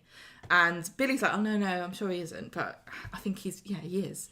And Alid comes in, I can't sleep either. Everyone's, I can't sleep. So they're all having an exciting sleepover. It's really cute, actually. It was the cute. fact that they were like, I can't. I mean, I'd like to say that they were scared about their sister, but I think they were just excited because they weren't in their house anymore. I think that the stuff, I loved the Paul and Joseph moment in the end there. I really rated that performance. Joseph sits down next to Paul and says, I've read the book, I Will Always Be Me. And this is the book, the MND book, about what it's like to have it, to explain it to people. Inside, you haven't changed. And he says, do you have dreams? And what do you dream about? Do you dream you can fly? And Paul says, I dance in my dreams. And... Oh, this is when I think Joseph says, "Look, are you a good dancer?" And Paul's like, no. No. And then Joseph says, if Billy can learn to understand you, I can. And he gives him a hug. Really lovely, really, really lovely. The next scene is Paul and Billy lying on the sofa together, and Billy's like, look, I'm really sorry about how I reacted earlier. I panicked, and Paul's asking him to tell him about the beach again. And then we get another dream from Paul, and he's dancing. He's lost Billy again, but Billy turns up, and then he says, let's go to the beach. And they do. They go through the exit together. And that's like I was saying earlier. Is this symbolising, are they, Billy's not going to drop dead in the middle of the night. Well, think that when we... Did anyone check the carbon monoxide detector? Very good point. That everyone's dead in that flat. Yeah, just ask Ardy. No, I was willing Peter Ash to move in that next scene because I thought that was going to be it for him. Well, they wake up, Chesney's on the phone. He comes and collects the quads, and Joseph's like, get back, Uncle Paul, hope today's better. And then Paul's like, bye, they all go. And he says, see you soon. And Billy's like, see you soon. And Paul says, not today. What do we say to the god of death? Yeah, Game of Thrones, I know. Not today. So somebody needs to post that gif later. Do you think that every day he's going to say not today until one day he doesn't? You think that's going to be the thing? I don't know, because I think that it's putting him in control, and I honestly think that he's going to let he is in control. But I think he's going to let nature take. But I don't think he's going to do it now. deliberately. I think it's just going to happen. Yeah, I think because if they go through this rigmarole, for lack of a better phrase, of the oh happy day, crunching up the pills. It was similar to Haley's. What are they going to do with it now? They can't show that scene again and have it have the same emotional impact. So they've got to go a different route now. I'll tell you what, who would like that syringe if they're not using it? Who? Joel. Why? To get rid of Lauren. Oh yeah, when his package arrives. Whatever it is that he's got. So in a way I'm glad, and I have been a little bit critical of the whole assisted dying route that this story has taken, and thought, I don't know, is that a bit close to the bone? I'd rather not. I don't want Billy to be responsible. I don't want him to have the guilt of this. So I'm, in a way, not only am I relieved that Paul is still alive and kicking at the end of this episode, I'm also kind of relieved that I think they've dodged that route that I really didn't need Billy to go down. I don't think we're going to have another episode of this happening. No. So from that perspective, I think the door's been closed. Yeah. As for how it happens in the end, how do I want it to happen? I don't know. We spoke, probably a year ago about what would be our ideal way for Paul to leave, and we certainly he's just going to not wake up. Yeah, so I think so too. I mean, we were talking about, is he going to jump heroically in front of a car, because we did not think that he was going to get to this level of physical immobility. Are we going to get a scene where he has this dream again, and he says something like, "I'm ready," and he goes through the door, and that's how we know? Goes on his own, because maybe. Now we've established this dream sequence, and we've established the exit doesn't quite mean death, but it certainly could mean that in a future incarnation. Death or Spain. Death, Spain, or just in case of a fire. I really have got no idea other than I think maybe he just doesn't wake up. Well, anyway, it was a bold move to have an episode as powerful as this and it not to end in his death, because it means that when he does have his final episode, they've got this to live up to in a way, because they're not going to want it to feel... I don't know. I know what you're saying. I don't think there will be another Billy and Paul episode. No. But I'm glad they had this one. There must have been a reason why they decided to do this now. And maybe it's going to be just the whole family are there. I don't need any... I really don't need Kit to be involved in it. But Kit. Bernie, Gemma, Billy, and actually Todd, I think he's earned himself a place in Paul's final episode with this. Oh, Todd. So, anyway, they tell each other they love each other and then they kiss, and that's the end of the episode. Well, we did get the tribute to Paul Burrow at the end as well, who's the rugby league player who died a couple of months ago. He was only 41, and I know that Corrie had worked alongside him to help plot this story out. But yeah, I'm very, very eager to see what happens with Todd on Monday. I don't know what his reaction... I mean, he's going to be relieved, I suppose, but then he's going to think, why not? It depends on whether he spent the whole weekend, just mooching around, bumming everyone out, and then he finds out that Paul's fine. He just forgot to text him. No, I think he'll be relieved, but I don't think he's going to, say, why don't you tell me, because I think that would be... a bit silly, but I also wonder if Paul does decide to go down the assisted dying route still, despite all of this. Has Paul now seen how much it affects Billy, and will Todd kind of step in and say, "Well, let me be the one to help you out"? I don't know. I don't think it's going to happen. It's been we've seen so little of Todd in this story, really, relatively speaking. I think there must have been a reason why he was given such an important serious role in today's because he's episode. Part of, I know he is. I don't think there's anything more to it than he's... I don't know. Well, it's like saying, why was Summer in it? Why was David in it? Yeah, I guess. Right. I think we've kind of wrung quite a lot out of this already. Yeah, I don't know what more there is to say. No, I think we've talked about all we need to talk about with this, really. We haven't mentioned Billy's amazing... fallen off the back of a L'Oreal joke on Monday. Do you remember on Monday's episode when they're talking about where somebody got something from, and I can't remember, a shampoo or something, and Billy says it fell off the back of a L'Oreal. You must remember that. I do remember. That was that. I went into this episode really, really excited for it. I woke up this morning thinking, oh, great, it's this episode today. I know Corrie are going to do a good job. This has been my favourite story for a long time in Coronation Street. Peter and Dan had already proven themselves how well they could cope with it. And they're going to do something a bit odd, but I trust Corrie to do it well, and they more than met my expectations. The added bonus for me is you also enjoyed it, because as we were in the lead up to it, I was thinking, oh, what if Gemma really hates this? And so I'm very relieved. What did you think I would hate about it? Well, just because you don't like things that are too sad normally. No, I don't. I would never watch anything like this. If this wasn't Coronation Street... No, I wouldn't do you want to watch a film about a lovely gay couple and one of them dies of MND and you watch it happen over a series of months? I'd say you must think I'm somebody else, because that sounds like the worst thing I've ever heard of. But because we are both so invested in the characters of Paul and Billy and everybody involved, really, it was perfect. So this is absolutely phenomenal. I couldn't have asked for more television for tonight's episode.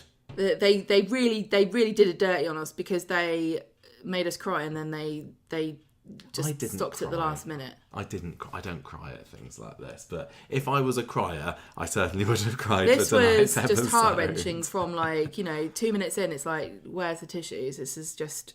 Yeah. And it was just so human. This is what I've said all along about this. It's just so human and wonderful and well observed by everybody involved. It's just spectacular. And again, just want to say, we criticise so much, but credit where credit is due. This is Ian McLeod's story, and Verity McLeod is the producer at the moment and bridging the gap between him and Kate Brooks. So, well, this was a very Ian McLeod-ish episode. Yeah. We haven't watched the actual episode of Emmerdale. We've bashed him so many times. Yeah. Let's just say what a fantastic, what an intimidating story to give people. Also again, like when you go into Coronation Street podcasting, you don't expect to be talking about these things. I certainly didn't think about it. When we started this, however many years ago, 12 years now? Yeah. It wasn't quite the same show as it is now. I also don't think that you, perhaps when you imagine your career, think about stories like this that are really harrowing and hard to work on and emotional. And Daniel Brocklebank's got a personal connection with MND. Yeah. How hard it must have been. Well, I think I saw in some interviews these. Dan was saying that he had to kind of step off set and have a bit of a cry here and there. And also, this imagine being Peter Ash there and having such a great weight of responsibility. Such a responsibility, but he because didn't you're not miss only a beat. Are people you've spoken to about this have died of it. The person you're playing opposite has had loved ones die, and you're representing something that is such a tragic and horrible disease to have, and I think he's done such a bloody brilliant job. I can't believe what they've pulled off. All of them, directors, writers, flawless. Producers, actors, everybody. I can't say enough brilliant things about it. Yeah, absolutely. Really, really. So I'll really give it impressed. three. This is the thing. We can't just rate this week on This today's episode. would you? I might go for a 5. I've still never, all these years that we've been scoring, I've never scored a week of 5, even if maybe some episodes would be. And this was not a 5 of a week. I enjoyed lots of other bits of this week's episode. So Georgia Taylor was superb earlier on this week. I'm still enjoying a lot of the Institute bits. Even the fact that this little relationship that's developed between Mason and Stu has been kind of sweet as well. Abby being back has been lovely. There hasn't been any storylines that have been a bit down, although I suppose maybe some of the... You don't mean down as in miserable, No, though, they've all been like that. No, there haven't been any stories like, I'm not really interested in this story. I suppose, almost to me, one of the weak points story-wise this episode is maybe the Lauren, because there was a lot of just her sitting around in the flat being a bit arsey, saying, can I go to Ireland, please? But this was on the whole a good week, and an episode as good as tonight's really, really does drag that score up. You can't say drag it up. You've got to say uplift it or something positive. By its bootstraps. No. I am going to... no, actually, I want you to I'm going to give first. this week 4.5 spicy aubergine dals because delicious. I still want some and I haven't had any since I spoke to you ducklings last. And my character of the week is Paul. Well, yes, Paul, clearly character of the week. Although if tonight's episode hasn't happened, I will give a runner-up to Debbie because she was superb on Wednesday. Oh gosh, yes. I am going to give this week's episode 4.5 as well. 4.5 gooseberry ribs out of 5. Nibble. Delicious, just to keep on the same culinary theme as you.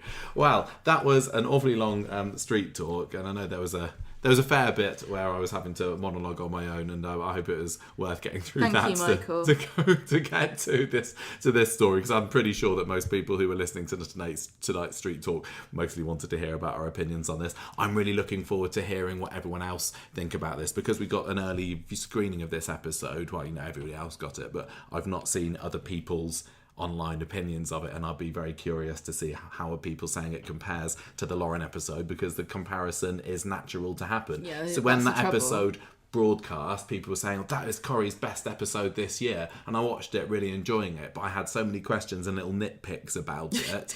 I don't with this. So to me, as great as that episode was, and I'm sorry, Ian Kershaw, Can you imagine if we this trumps it. Can you imagine if we went into this episode with the same spirit of nitpicking? Like, why hasn't anybody seen those pills?